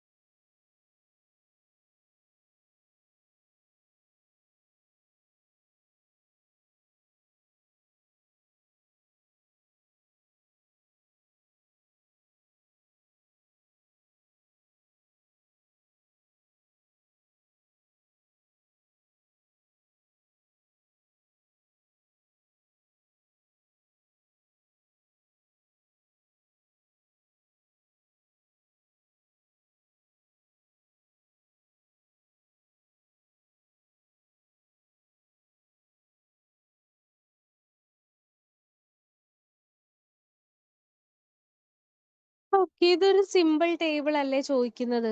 എന്താ ചോദിച്ചത്? പ്ലാന്റിന്റെ ന്യൂട്രിയൻസും അതിന്റെ ഫങ്ഷൻസും ആണ് ചോദിച്ചിട്ടുള്ളത്. അപ്പൊ ഫസ്റ്റ് വൺ എന്ന് പറയുന്നത് കാൽഷ്യം ആണ് അല്ലെ.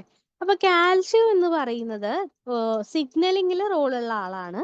അതുപോലെ തന്നെ കാൽഷ്യത്തിന്റെ മറ്റൊരു റോളാണ് സെൽ വോളിന്റെ സിന്തസിസ് അല്ലെ. സെൽ വോളിന്റെ സിന്തസിസ് ആണ് കാൽഷ്യത്തിന് റോള് വരുന്നത്.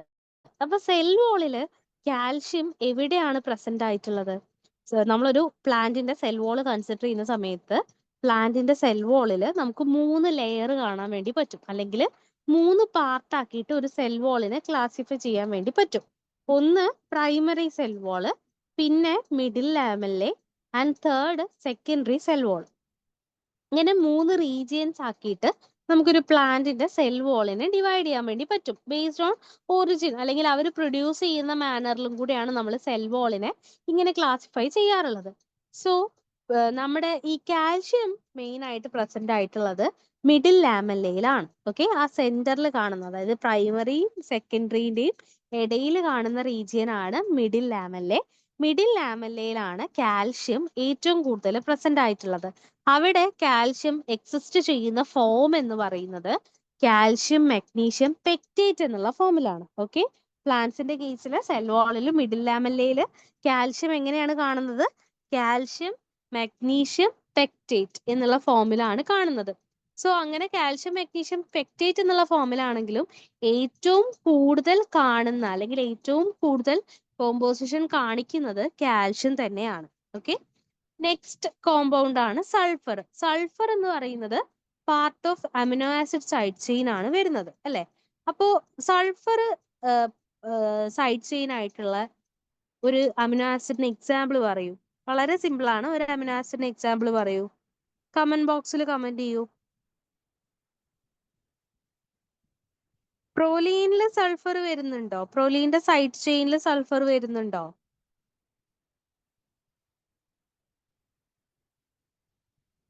പ്രൊലീന് പൈറോളിഡിൻ റിംഗ് അല്ലേ?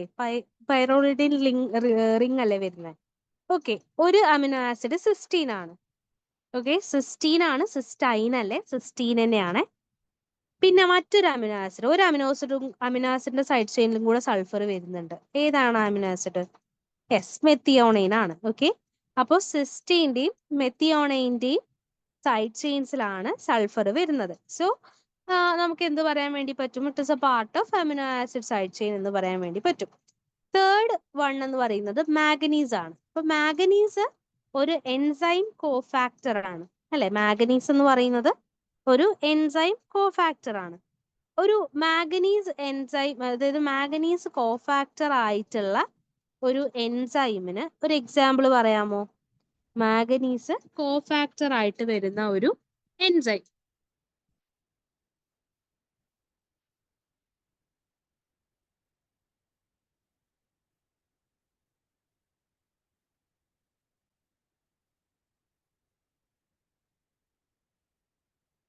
നമ്മളെ ബോഡിയിൽ ഓക്സിഡേറ്റീവ് ഫോസ്ഫോറിലേഷൻ അങ്ങനത്തെ ഒരുപാട് പ്രോസസ് നടക്കുന്ന സമയത്ത് മാഗ്നീസ് സെൽ വാൾ ആയിട്ടുള്ള, മാഗ്നീസ് കോഫാക്ടർ ആയിട്ടുള്ള എൻസൈമുകൾ പ്രസന്റ് ആണ്. അതിനൊരു എക്സാമ്പിൾ ഞാൻ പറയാം. പൈറുവേറ്റ് കൈനേസ് ആണ് കേട്ടോ. പൈറുവേറ്റ് കൈനേസിന്റെ കോഫാക്ടർ എന്ന് പറയുന്നത് മാഗ്നീസ് ആണ്. ഓക്കെ, പൈറുവേറ്റ് കൈനേസിന്റെ കോഫാക്ടർ എന്ന് പറയുന്നത് മാഗ്നീസ് ആണ്. അതുപോലെ തന്നെ ഗ്ലൂട്ടാമിൻ സിന്തട്ടേസ്, ഞാൻ അത്ര ഉറപ്പില്ല, എനിക്ക് എന്റെ ഓർമ്മയിൽ ഗ്ലൂട്ടാമിൻ സിന്തട്ടേസിന്റെ കോഫാക്ടറും മാഗ്നീസ് ആണ്. പിന്നെ മോളിബ്ഡിനം കോഫാക്ടർ ആയി വരുന്ന എൻസൈം ഏതാണെന്നറിയോ? മോളിബ്ഡിനം അല്ലെങ്കിൽ ഒരു റിയാക്ഷന്റെ മേജർ ഒരു എന്താ പറയാ, മേജർ ആയിട്ടുള്ള ഒരു കോഫാക്ടർ ആയിട്ട് മോളിബ്ഡിനം ആക്ട് ചെയ്യുന്നുണ്ട്. നമ്മളെ ഹേബർ പ്രോസസ്സ് പറയില്ലേ, നൈട്രജന്റെ സിന്തസിസ് ഇൻഡസ്ട്രിയൽ മാനറിൽ ഹേബർ ബോഷ് പ്രോസസ്സ് പറയുമല്ലോ. അപ്പൊ ആ ഹേബർ ബോഷ് പ്രോസസ്സിൽ മോളിബ്ഡിൻ ആണ് വരുന്നത്. പിന്നെ മാഗ്നീസ് ആണ് നമ്മുടെ ഫോട്ടോസിന്തസിസിൽ വാട്ടർ സ്പ്ലിറ്റിംഗ് കോംപ്ലക്സിൽ കാറ്റലൈസ് ചെയ്യുന്നത്. ആരാണ്? മാഗ്നീസ് ആണ് കേട്ടോ. അമോണിയ സിന്തസിസ് അല്ലെ? അമോണിയ സിന്തസിസ് എന്ന് പറയുമ്പോൾ ഞാൻ ഗ്ലൂട്ടാമിൻ സിന്തറ്റൈസ് ആണ് പറഞ്ഞത്. അത് ഉണ്ടാക്കിയ അമോണിയനെ നമ്മൾ ഗ്ലൂട്ടാമിനിലേക്ക് കൺവേർട്ട് ചെയ്യുമ്പോൾ അമിനോ ആസിഡ് പ്രൊഡക്ഷന്റെ സമയത്ത് ആണ് ആര് വരുന്നത്? മാഗ്നീസ് വരുന്നത്. അതായത് നമ്മൾ അറ്റ്മോസ്ഫിയറിലുള്ള നൈട്രജനെ അമോണിയമാക്കി മാറ്റും. ആ അമോണിയത്തിനെ നമ്മൾ എന്ത് ചെയ്യും? അമിനോ ആസിഡിലേക്ക് ഇൻകോർപ്പറേറ്റ് ചെയ്യും. അതെ, അത് നമ്മൾ അമോണിയ സിന്തസിസ് എന്ന് പറയുന്നത് നമ്മൾ നൈട്രജന്റെ ഫിക്സേഷൻ ആണല്ലോ, അല്ലെങ്കിൽ നൈട്രജനെ യൂസ്ഫുൾ ആയിട്ടുള്ള ഒരു ഫോർമാറ്റിലേക്ക് മാറ്റുക എന്നുള്ളതാണ് ഹേബർ ബോഷ് പ്രോസസ്സ് ചെയ്യുന്നത്. അപ്പൊ നമ്മൾ നാച്ചുറലി നൈട്രജനെ ഫിക്സ് ചെയ്താലും ഹേബർ ബോഷ് പ്രോസസ് വഴി നൈട്രജനെ ഫിക്സ് ചെയ്താലും നമുക്ക് ആദ്യം കിട്ടുക എന്താണ്? അമോണിയയാണ് കിട്ടുക. ഇയാൾ പറഞ്ഞ ശരിയാണ്. ഹേബർ ബോഷ് പ്രോസസ് വഴി നമ്മൾ ആദ്യം ഉണ്ടാക്കുന്നത് അമോണിയയാണ്. പക്ഷെ നമുക്ക് ഈ അമോണിയനെ നമ്മളെ ബോഡിയിലോ പ്ലാന്റിന്റെ ബോഡിയിലോ ഇൻകോർപ്പറേറ്റ് ചെയ്യാൻ പറ്റുമോ? ഇല്ല. കാരണം എന്താണ്? നമ്മുടെ ഈ അമോണിയ എന്ന് പറയുന്നത് ഹൈലി ടോക്സിക് ആയിട്ടുള്ള ഒരു കോമ്പൗണ്ട് ആണ്. സോ അമോണിയനെ ഇമ്മീഡിയറ്റ് ആയിട്ട് പ്ലാന്റ്സ് എന്ത് ചെയ്യും? അമിനോ ആസിഡിലേക്ക് ഇൻകോർപ്പറേറ്റ് ചെയ്യും. അങ്ങനെ അമിനോ ആസിഡിലേക്ക് ഇൻകോർപ്പറേറ്റ് ചെയ്യുന്ന പ്രോസസ് ആണ് ട്രാൻസ് അമിനേഷൻ എന്ന് പറയുന്നത്. ഓക്കെ, അമോണിയനെ അമിനോ ആസിഡിലേക്ക് കൊടുക്കുന്ന അല്ലെങ്കിൽ അമിനോ ആസിഡിലേക്ക് കൺവേർട്ട് ചെയ്യുന്ന പ്രോസസ് ആണ് ട്രാൻസ് അമിനേഷൻ എന്ന് പറയുന്നത്. സോ ഈ ട്രാൻസ് അമിനേഷന് വേണ്ടിയിട്ട് ഹെൽപ്പ് ചെയ്യുന്ന എൻസൈം ആണ് ഗ്ലൂട്ടാമിൻ സിന്തട്ടേസ് എന്ന് പറയുന്നത്. സിന്തട്ടേസ് എന്ന് പറയുമ്പോൾ ATP യൂസ് ചെയ്യുന്ന എൻസൈം ആണ്. സിന്തേസ് എന്ന് പറയുമ്പോൾ ATP യൂസ് ചെയ്യില്ല. ഇങ്ങനത്തെ ചെറിയ ചെറിയ സ്പെല്ലിംഗ് അല്ലെങ്കിൽ ചെറിയ ചെറിയ വേർഡ്സ് ആണ് നമുക്ക് ക്വസ്റ്റ്യൻസ് തെറ്റിക്കാൻ കാരണമാവുക, അപ്പോൾ അല്ലെങ്കിൽ കൺഫ്യൂഷൻസ് വരുത്താം. സോ സിന്തട്ടേസ് എന്ന് പറയുന്നത് ATP യൂസ് ചെയ്തിട്ടുള്ളതാണ്. ആ ഗ്ലൂട്ടാമിൻ സിന്തട്ടേസിന്റെ കോഫാക്ടർ ആണ് മാഗ്നീസ്. അതുപോലെ തന്നെ ഫോട്ടോസിന്തസിസിലെ വാട്ടർ സ്പ്ലിറ്റിംഗ് കോംപ്ലക്സിന്റെ കോഫാക്ടർ എന്ന് പറയാൻ പറ്റില്ല, വാട്ടർ സ്പ്ലിറ്റിംഗ് കോംപ്ലക്സ് എന്ന് പറയുന്നത് മാഗ്നീസിന്റെ ഒരു കോംപ്ലക്സ് ആണ്. പിന്നെ ഇത് പറഞ്ഞപ്പോൾ ഒരു എൻസൈമും കൂടെ, കാർബോണിക് അൺഹൈഡ്രേസ് എന്ന് പറയുന്ന ഒരു എൻസൈം ഉണ്ട്. ആ എൻസൈമിന്റെ കോഫാക്ടർ സിങ്ക് ആണ്. അപ്പൊ ആ കാർബോണിക് അൺഹൈഡ്രേസ് ഇടയ്ക്ക് ചോദിച്ച് കണ്ടിട്ടുണ്ട്. കാർബോണിക് അൺഹൈഡ്രേസിന്റെ പ്രത്യേകത ഹീമോഗ്ലോബിന്റെ അതായത് ഹീമോഗ്ലോബിനിൽ ഓക്സിജൻ ബൈൻഡ് ചെയ്യുന്നതുമായിട്ട് റിലേറ്റ് ചെയ്തിട്ടുള്ള ഒരു ഫംഗ്ഷൻ ആണ് വരുന്നത്. അത്രയൊന്നും മനസ്സിലാക്കിയില്ലെങ്കിൽ നിങ്ങൾ ഓർത്ത് വെക്കണം. കാർബോണിക് അൺഹൈഡ്രേസിന്റെ കോഫാക്ടർ എന്ന് പറയുന്നത് ആരാണ്? സിങ്ക് ആണ്. ഓക്കെ, പിന്നെ കോപ്പർ ആണ് യൂറിയയുടെ സിന്തസിസിൽ നമുക്ക് കോഫാക്ടർ ആയിട്ട് വരുന്നത്. ഓക്കെ, യൂറിയയുടെ സിന്തസിസിൽ കോഫാക്ടർ ആയിട്ട് വരുന്നത് ആരാണ്? കോപ്പർ ആണ്. ഈ കോഫാക്ടേഴ്സ്, ഇൻഹിബിറ്റേഴ്സ് ഒക്കെ വളരെ ഇമ്പോർട്ടന്റ് ആണ്. ഇടയ്ക്കിടയ്ക്ക് ചോദിച്ച് കാണാറുണ്ട്. And last statement, last case എന്ന് പറയുന്നത് പൊട്ടാഷ്യം ആണ്. പൊട്ടാഷ്യം എന്താണ്? ഓസ്മോട്ടിക് പൊട്ടൻഷ്യൽ റെഗുലേഷൻ ആണ്, അല്ലെ? നമുക്കറിയാം, നമ്മളെ ബോഡിയിലാണെങ്കിലും പ്ലാനിന്റെ ബോഡിയിലാണെങ്കിലും പമ്പുകളും ചാനൽസും കാര്യങ്ങളൊക്കെ ഉണ്ട്. അപ്പൊ ഇവരെന്താ ചെയ്യുന്നത്? നമ്മുടെ ആ ബോഡിയിലുള്ള അയോൺസിന്റെ കോൺസെൻട്രേഷനെ റെഗുലേറ്റ് ചെയ്യുക. അതാണ് ഇവരുടെ ഫംഗ്ഷൻ വരുന്നത്. നെക്സ്റ്റ് ഒരു സയന്റിസ്റ്റിന്റെ ഒരു ടേബിൾ ആണ്, ഒന്ന് നോക്കി നോക്കൂ.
ഓക്കെ, സോ ഈ ക്വസ്റ്റ്യൻ ചോദിച്ചിട്ടുള്ള എന്താ? ബയോടെക്നോളജിയിൽ നമ്മൾ പഠിക്കുന്ന ഒരുപാട് ഇമ്പോർട്ടന്റ് ആയിട്ടുള്ള സയന്റിസ്റ്റുമാരുടെ ഇൻവെൻഷൻസ് റിലേറ്റഡ് ആയിട്ടുള്ള ക്വസ്റ്റ്യൻ ആണ്, അല്ലെ?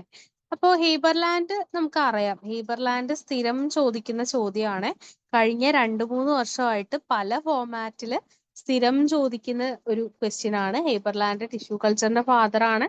മറ്റൊരു സമയത്ത് ചോദിച്ചത് ആരാണ് ടോട്ടി പൊട്ടൻസിയുടെ ഫാദർ എന്നാണ്, അല്ലെങ്കിൽ ടോട്ടി പൊട്ടൻസി എന്നുള്ള പ്രോപ്പർട്ടി ഇൻവെന്റ് ചെയ്തത് ആരാണെന്നാണ് ചോദിച്ചിട്ടുള്ളത്. അപ്പൊ എല്ലാ ആൻസർ വരുന്നത് ആരാണ്? ഹേബർലാൻഡ് ആണ്. പിന്നെ ഇതിൽ നമുക്ക് ഏറ്റവും കൂടുതൽ ഫെമിലിയർ ആയിട്ടുള്ളത് കൊക്കിംഗ് ആണ്, അല്ലെ? കൊക്കിങ്ങിന്റെ പ്രത്യേകത എന്താ? കൊക്കിംഗ് ആണ് പ്രോട്ടോപ്ലാസ്റ്റ് ഐസൊലേഷൻ അല്ലെങ്കിൽ പ്രോട്ടോപ്ലാസ്റ്റ് ഫ്യൂഷൻ ഒക്കെ കണ്ടുപിടിക്കുന്നത് ആരാണ്? കോക്കിംഗ് ആണ്. പിന്നെ സ്റ്റീവാർഡ് എന്നുള്ള സയന്റിസ്റ്റിന്റെ പ്രത്യേകത എന്താ? അദ്ദേഹമാണ് നമ്മുടെ സൊമാറ്റിക് എംബ്രിയോജെനസിസ് എന്നുള്ള ഒരു പ്രോപ്പർട്ടി. എന്താ സൊമാറ്റിക് എംബ്രിയോജെനസിസ് എന്ന് പറയുന്നത്?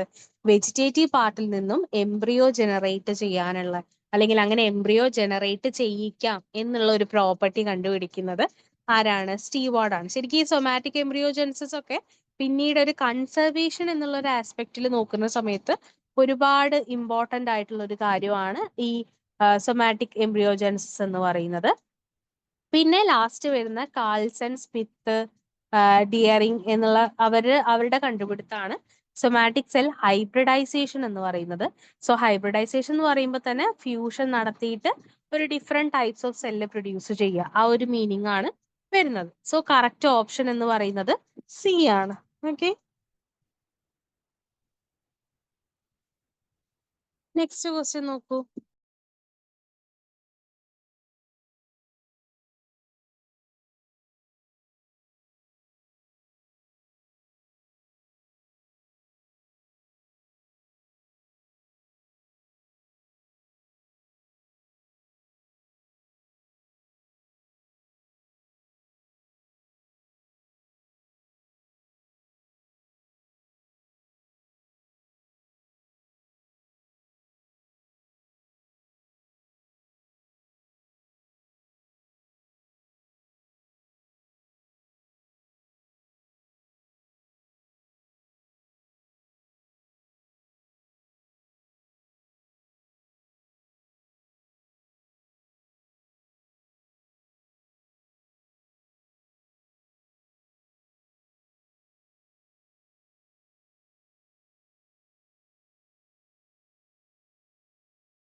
സോ ഈ ക്വസ്റ്റ്യൻ എന്താ പറയുന്നത്? നൈട്രജൻ ഫിക്സേഷൻ ആണ് അല്ലെ?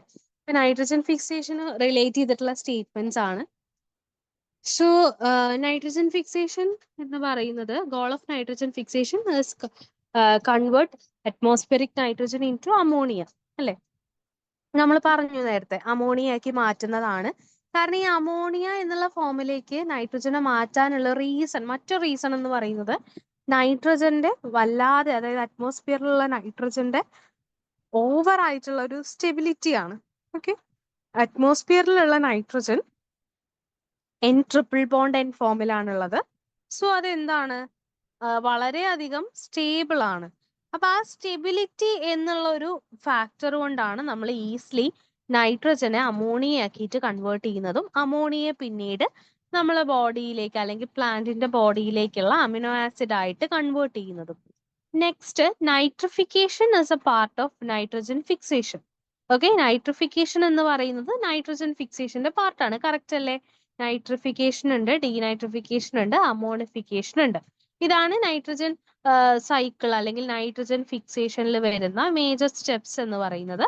നൈട്രിഫിക്കേഷൻ, ഡീനൈട്രിഫിക്കേഷൻ, അതുപോലെ തന്നെ അമോണിഫിക്കേഷൻ ആണ്. സോ ആ സെക്കൻഡ് സ്റ്റേറ്റ്മെന്റും എന്താണ്? കറക്റ്റ് ആണ്.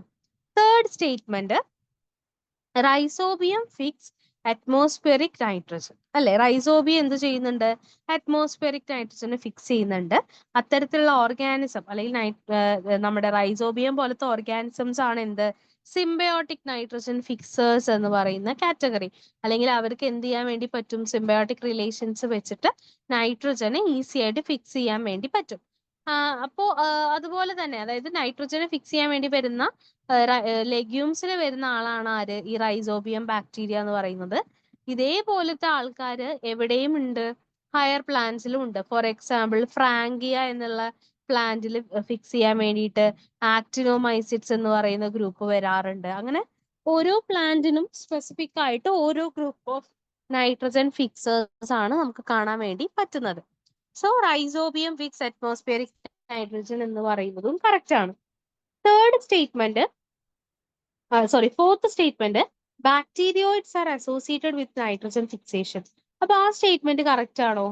അല്ലേ? കറക്റ്റ് അല്ലേ? ബിക്കോസ് എന്താണ്, ബാക്ടീരിയോയിഡ്സ് എന്ന് പറയുന്നത് നൈട്രജൻ ഫിക്സേഷന്റെ സമയത്ത് ഫോം ചെയ്യുന്ന മിനി ഫേജസ് ആണ്. ഓക്കെ, മിനി ഫേജസ് അല്ലെങ്കിൽ മിനി മൈക്രോബ്സ് ആണ് ബാക്ടീരിയോയിഡ്സ് എന്ന് പറയുന്നത്. അതായത് നമ്മൾ നൈട്രജൻ ഫിക്സേഷൻ പറയുന്ന സമയത്ത് ബയോളജിക്കൽ നൈട്രജൻ ഫിക്സേഷനിൽ എന്ത് പഠിച്ചിട്ടുണ്ട്? നമ്മുടെ റൂട്ട് നോഡ്യൂളിൽ അവിടുന്ന് ഒരു സിഗ്നൽ വരും. ആ സിഗ്നൽ ഡിറ്റക്ട് ചെയ്തുകൊണ്ട് ബാക്ടീരിയ തിരിച്ചൊരു സിഗ്നൽ കൊടുക്കും. എന്നിട്ട് എന്ത് ചെയ്യും? ബാക്ടീരിയ നമ്മുടെ റൂട്ട് നോഡ്യൂളിൽ, അതായത് റൂട്ടിന്റെ പോർഷനിൽ പോയിട്ട് പ്ലാന്റുമായിട്ട് ഇന്ററാക്ട് ചെയ്ത് ഒരു സിഗ്നൽ കാസ്കേഡ് നടത്തി അവിടെ ഒരു ബാക്ടീരിയക്ക് എൻറ്റർ ചെയ്യാനുള്ള ഒരു പാത്ത് ഉണ്ടാക്കും. ആ പാത്തിലൂടെ വൺസ് ബാക്ടീരിയ എൻറ്റർ ചെയ്ത് കഴിഞ്ഞാൽ ആ ബാക്ടീരിയ എന്ത് ചെയ്യും? ആ ബാക്ടീരിയയുടെ ചില റിയാക്ഷൻസ് ഒക്കെ നടത്തിയിട്ട് ആ പ്ലാന്റിന്റെ ആ റൂട്ട് റീജിയൻ ബെൻഡ് ചെയ്യിക്കും അല്ലെങ്കിൽ കേൾ ചെയ്യിക്കും. അപ്പൊ ആ ഒരു കേളിംഗ് പ്രോസസ് അല്ലെങ്കിൽ ആ ഒരു കേളിംഗ് പ്രോപ്പർട്ടി അല്ലെങ്കിൽ ആ ഒരു കേൾ സ്ട്രക്ചറിനെയാണ് നമ്മൾ എന്ത് പറയുക? റൂട്ട്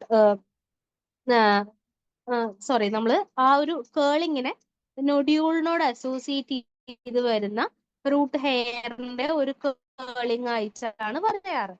സോ ആ ഒരു സ്റ്റേജിൽ ഈ ബാക്ടീരിയാസ് അല്ലെങ്കിൽ നമ്മൾ എൻറ്റർ ചെയ്തിട്ടുള്ള മൈക്രോബ്സ് എന്ത് ചെയ്യും? കണ്ടിന്യൂസ് ആയിട്ട് ഡിവിഷൻസ് നടത്തും. കാരണം ആ ഒരു കണ്ടീഷനിൽ നമ്മളെ ഇൻഫെക്ഷ്യസ് ത്രെഡ് എന്നാണ് കേട്ടോ അതിന് പറയാം. എനിക്ക് പെട്ടെന്ന് പേര് കിട്ടിയില്ല.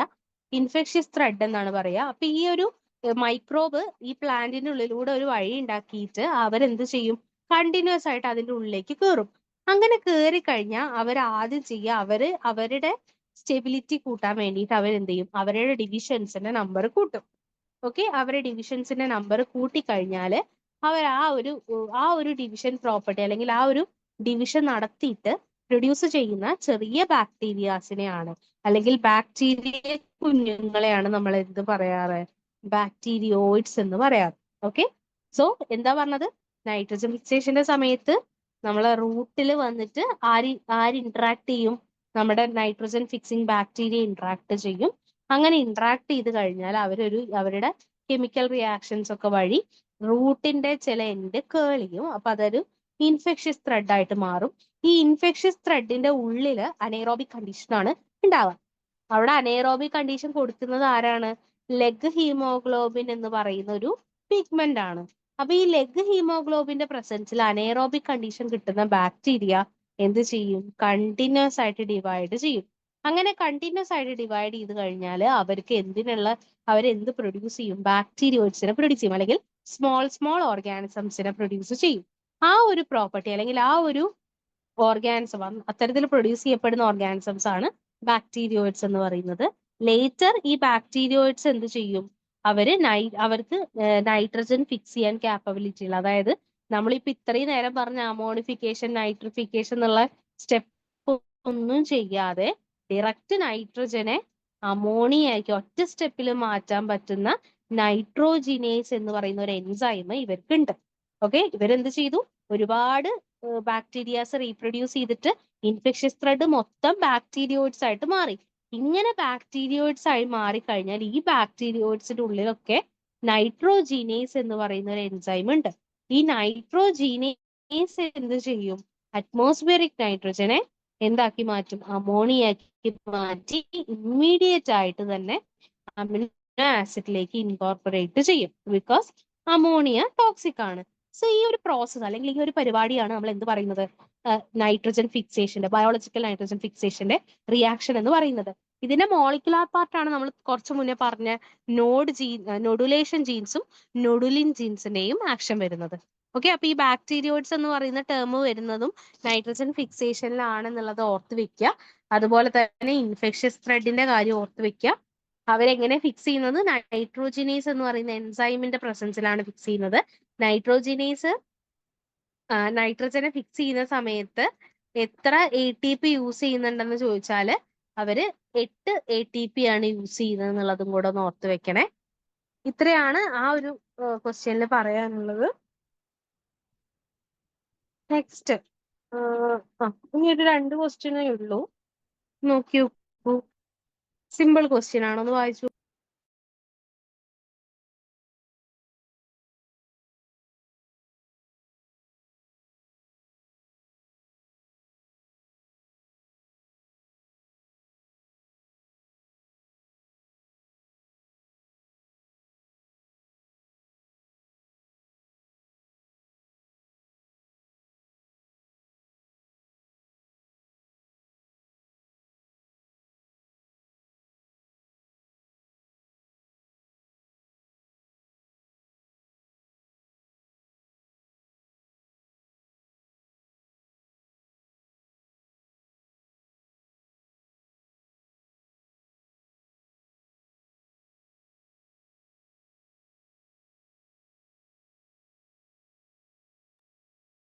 ക്വസ്റ്റ്യൻ സിമ്പിൾ അല്ലേ? എന്താ ചോദിക്കുന്നത്? Protoplast can be isolated from Roots, leaves, fruits, all of the above. ഏതാ ഓൾ ഓഫ് ദി എബോവ് അല്ലേ വരിക?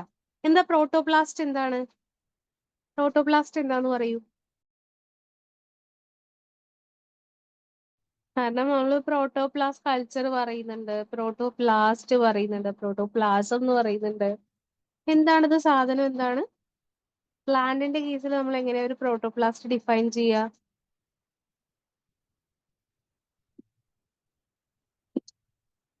സെല്ലിനകത്ത് ഫ്ലൂയിഡ് സൈറ്റോപ്ലാസം അല്ലേ, പ്രോട്ടോപ്ലാസ്റ്റ് അല്ലല്ലോ.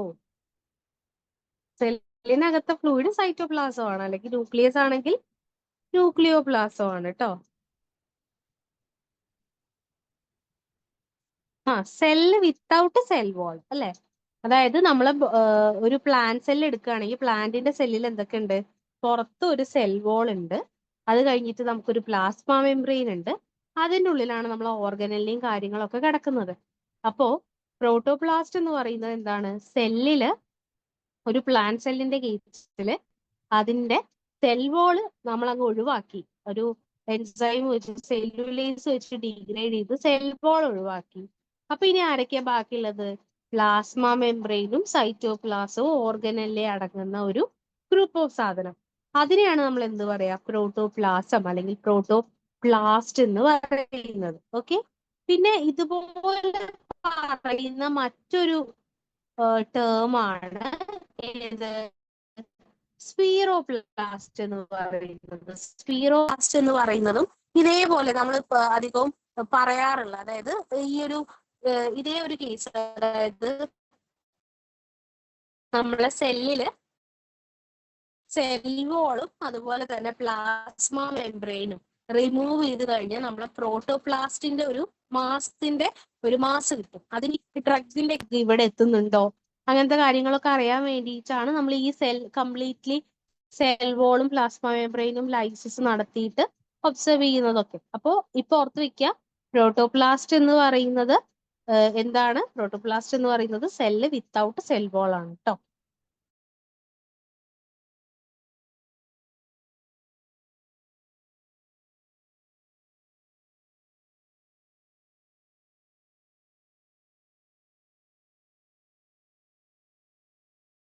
ലാസ്റ്റ് ഒരു ക്വസ്റ്റ്യൻ ആണെന്ന് വായിച്ചു.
നമുക്ക് എന്താ വന്നിട്ടുള്ള രണ്ട് സ്റ്റേറ്റ്മെന്റ്സ് ആണ് അല്ലേ തന്നിട്ടുള്ളത്.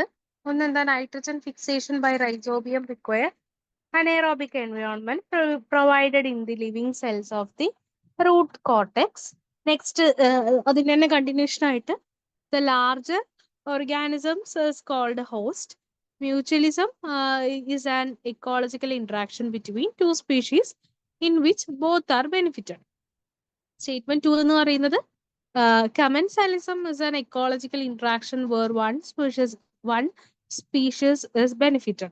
അപ്പൊ ഈ രണ്ട് സ്റ്റേറ്റ്മെന്റ് നോക്കുന്ന സമയത്തും ഇതിപ്പോ അസേർഷൻ റീസൺ ആണെങ്കിൽ നമുക്ക് പറയായിരുന്നു അസേർഷനും റീസണും കറക്റ്റ് ആണ്, പക്ഷെ അസേർഷന്റെ കറക്റ്റ് എക്സ്പ്ലനേഷൻ അല്ല റീസൺ എന്നുള്ള പോലെ പറയായിരുന്നു. പക്ഷെ ഇവിടെ നമുക്ക് സ്റ്റേറ്റ്മെന്റ്സ് തന്നതുകൊണ്ട് രണ്ട് സ്റ്റേറ്റ്മെന്റ്സും എന്താണ്, കറക്റ്റ് ആണ്. ബിക്കോസ് നമ്മൾ ഫസ്റ്റ് സ്റ്റേറ്റ്മെന്റ് പറയുന്നത് എന്താണ്, നൈട്രജൻ ഫിക്സേഷൻ എന്ന് പറയുന്നത് റൈസോബിയം ആണ് ചെയ്യുന്നത്. നമ്മൾ തൊട്ട് മുന്നേ പറഞ്ഞ റൈസോബിയം എന്ത് ചെയ്യുന്നുണ്ട്, റൂട്ട് നൊഡ്യൂളുമായിട്ട് റൂട്ടുമായിട്ട് ഇന്ററാക്ട് ചെയ്ത് അവിടെ അവർ എൻറ്റർ ചെയ്ത് ഇൻഫെക്ഷ്യസ് ത്രെഡ് ഫോം ചെയ്ത് നൈട്രോജനെ അവർ ഫിക്സ് ചെയ്യുന്നുണ്ട്. എങ്ങനെയാ അവർ ഫിക്സ് ചെയ്യുന്നത്, നൈട്രോജിനേസ് എന്നുള്ള എൻസൈം യൂസ് ചെയ്തിട്ടാണ് ഫിക്സ് ചെയ്യുന്നതെന്ന് പറഞ്ഞു. അപ്പൊ ഈ നൈട്രോജിനേസ് എൻസൈമിന് വർക്ക് ചെയ്യണമെങ്കിൽ എന്ത് വേണം, അനേറോബിക് കണ്ടീഷൻ വേണം. അപ്പൊ ആ അനേറോബിക് കണ്ടീഷൻ ഉണ്ടാക്കി കൊടുക്കുന്നത് ആരാണ്, ലെഗ് ഹീമോഗ്ലോബിൻ ആണ്. ഓക്കെ, അല്ലെങ്കിൽ ലെഗുമിനസ് ഹീമോഗ്ലോബിൻ ആണ്. അപ്പൊ ഈ ലെഗ് ഹീമോഗ്ലോബിന്റെ പ്രസൻസ് ഉള്ളത് കൊണ്ട് തന്നെ നമ്മുടെ റൈസോബിയം നൈട്രജനെ ഫിക്സ് ചെയ്യുന്ന സമയത്ത് അവിടെ എന്താണ് കണ്ടീഷൻ, അനേറോബിക് കണ്ടീഷൻ ആണ്. ഓക്കെ, അതൊന്നാമത് മനസ്സിലാക്കുക. പിന്നെ in the living cells of the root cortex എന്നുള്ളതാണോ ഇനി നിങ്ങൾക്ക് ഡൗട്ട് വന്നതെന്ന് എനിക്കറിയില്ല. ആ സ്റ്റേറ്റ്മെന്റ് കറക്റ്റ് ആണ്. കാരണം നമ്മുടെ റൂട്ടില് എൻട്രി ചെയ്യുന്ന, അതായത് റൂട്ട് ഹെയർ ഒക്കെ കഴിഞ്ഞ് ഒരു ഇലോങ്ങേഷന്റെ സോൺ ഓഫ് മെച്യൂരിറ്റി എന്നൊക്കെ പറഞ്ഞ് റൂട്ടിന്റെ ഹെയറിന് ആ ഒരു റൂട്ട് റീജിയന് ഒരുപാട് ക്ലാസിഫിക്കേഷൻ ഉണ്ട്. അപ്പൊ അതിന്റെ കോർട്ടിക്കൽ റീജിയൻ എന്ന് പറയുന്നത് ഈ ഇലോങ്ങേഷൻ മെച്ചുറേഷൻ റീജിയൻ ആണ്. അവിടെ നിന്നാണ് നമ്മുടെ ബാക്ടീരിയോയിഡ് ആവുന്നതും ആ റൂട്ടിനെ നമ്മൾ കംപ്ലീറ്റ്ലി കേള് ചെയ്യിച്ച് ഇൻഫെക്ഷ്യസ് ത്രെഡ് ആക്കുന്നതൊക്കെ. ആൻഡ് നെക്സ്റ്റ് അതിന്റെ ബാക്കിയാണ് എന്ത് ഇത് ഇതിലെ ലാർജർ ഓർഗാനിസത്തിനെയാണ് ഹോസ്റ്റ് എന്ന് പറയുന്നത്. ഇതൊരു ഇന്ററാക്ഷൻ ആയി കൺസിഡർ ചെയ്താല് ബാക്ടീരിയയും പ്ലാന്റും തമ്മിലുള്ള ഒരു ഇന്ററാക്ഷൻ ആണ്, ഒരു മ്യൂച്വലിസ്റ്റിക് അല്ലെങ്കിൽ ഒരു സിംബയോട്ടിക് റിലേഷൻ ആണ് എന്ത് പറയുന്നത്, ഈ ഒരു നൈട്രജൻ ഫിക്സേഷൻ എന്ന് പറയുന്നത്. സോ ആ സമയത്ത് അതിലെ ലാർജർ ഓർഗാനിസം ആരാണ്? പ്ലാന്റ് ആണ്. അപ്പൊ ആ പ്ലാന്റിനെ നമുക്ക് എന്തായിട്ട് കൺസിഡർ ചെയ്യാം? ഒരു ഹോസ്റ്റ് ആയിട്ട് കൺസിഡർ ചെയ്യാം. സോ അതുകൊണ്ട് തന്നെ ആ ഫസ്റ്റ് സ്റ്റേറ്റ്മെന്റ് കറക്റ്റ് ആണ്. ആൻഡ് മ്യൂച്വലിസം എന്ന് പറയുന്നത് ഒരു ഇക്കോളജിക്കൽ ഇന്ററാക്ഷൻ ആണ്. അത് എന്തിന്റെ ഇടയിലാണ് നടക്കുന്നത്? രണ്ട് സ്പീഷീസിന്റെ ഇടയിലാണ്. അതിൽ രണ്ട് സ്പീഷീസും ബെനിഫിറ്റഡ് ആവുന്നു. രണ്ടാമത്തെ സ്റ്റേറ്റ്മെന്റ് എന്താ പറഞ്ഞത്? കെമൻസാലിസം എന്ന് പറയുന്നത് ഇന്ററാക്ഷൻ ആണ്. അതിലെങ്ങനെ ഒരാളെ ബെനിഫിറ്റ് ആവുന്നുള്ളത് നമുക്ക് അറിയുന്നതാണ് അല്ലെ. +0 എന്നുള്ള റിലേഷൻ ആണ് വരുന്നത്. ഇനി -0 എന്ന് പറയുന്ന റിലേഷന്റെ പേരെന്താന്ന് അറിയോ? ഒരു ഇക്കോളജിക്കൽ ഇന്ററാക്ഷനിൽ -0 എന്ന് പറഞ്ഞിട്ടുള്ള ഒരു കണ്ടീഷൻ വരുന്നുണ്ട്. അത് ഏതാണെന്ന് അറിയോ?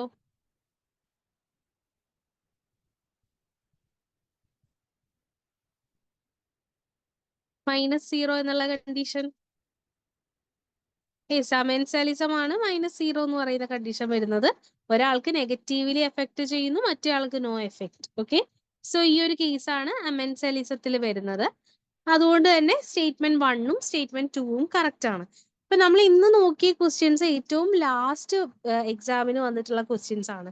സോ അത് അനലൈസ് ചെയ്തപ്പോൾ നമുക്ക് പോർഷൻസ് ഏതൊക്കെ പറയാൻ വേണ്ടി പറ്റുന്നുണ്ട്? ഒന്ന് നൈട്രജൻ ഫിക്സേഷൻ അല്ലെ. നൈട്രജൻ ഫിക്സേഷൻ ഒരുപാട് ചോദ്യങ്ങൾ കാണുന്നുണ്ട്. അപ്പൊ നൈട്രജൻ ഫിക്സേഷൻ ആണ് വളരെ ഇമ്പോർട്ടന്റ്. നമ്മൾ ഇനി റിവൈസ് ചെയ്യേണ്ട ഏരിയയാണ് ഞാൻ ഈ പറയുന്നത്. ഒന്ന് നൈട്രജൻ ഫിക്സേഷൻ, പിന്നെ ഒന്ന് നമുക്ക് ഏത് പറയാൻ വേണ്ടി പറ്റുന്നുണ്ട്? ന്യൂട്രിയൻസിന്റെ ചില ചെറിയ ചെറിയ ന്യൂട്രിയൻസ് റിലേറ്റഡ് ആയിട്ടുള്ള ചെറിയ ചെറിയ ഏരിയാസ് വരുന്നുണ്ട്. പിന്നെ നമ്മൾ ഇമ്പോർട്ടന്റ് ആയിട്ട് പറയാൻ പറ്റുന്നത് ഹോർമോൺസ് ആണ്. ഹോർമോൺസ് ഒരുപാട് ചോദ്യങ്ങൾ ചോദിച്ചു കണ്ടിട്ടുണ്ട്. ഒരു പേപ്പറിൽ തന്നെ ഒരു 5-6 ക്വസ്റ്റ്യൻസ് വരാന്ന് പറഞ്ഞാൽ ആ പോർഷൻസ് അത്ര ഇമ്പോർട്ടന്റ് ആണ്. ഹോർമോൺസ് വരുന്നുണ്ട്. ഹോർമോൺസിന്റെ കുറച്ച് നമ്മൾ ഡീറ്റെയിൽ ചെയ്ത് പഠിക്കണം. അതായത് അതിന്റെ ആക്ടിവിറ്റിയും കാര്യങ്ങളൊക്കെ കുറച്ച് ഡീറ്റെയിൽ ചെയ്ത് പഠിക്കുക.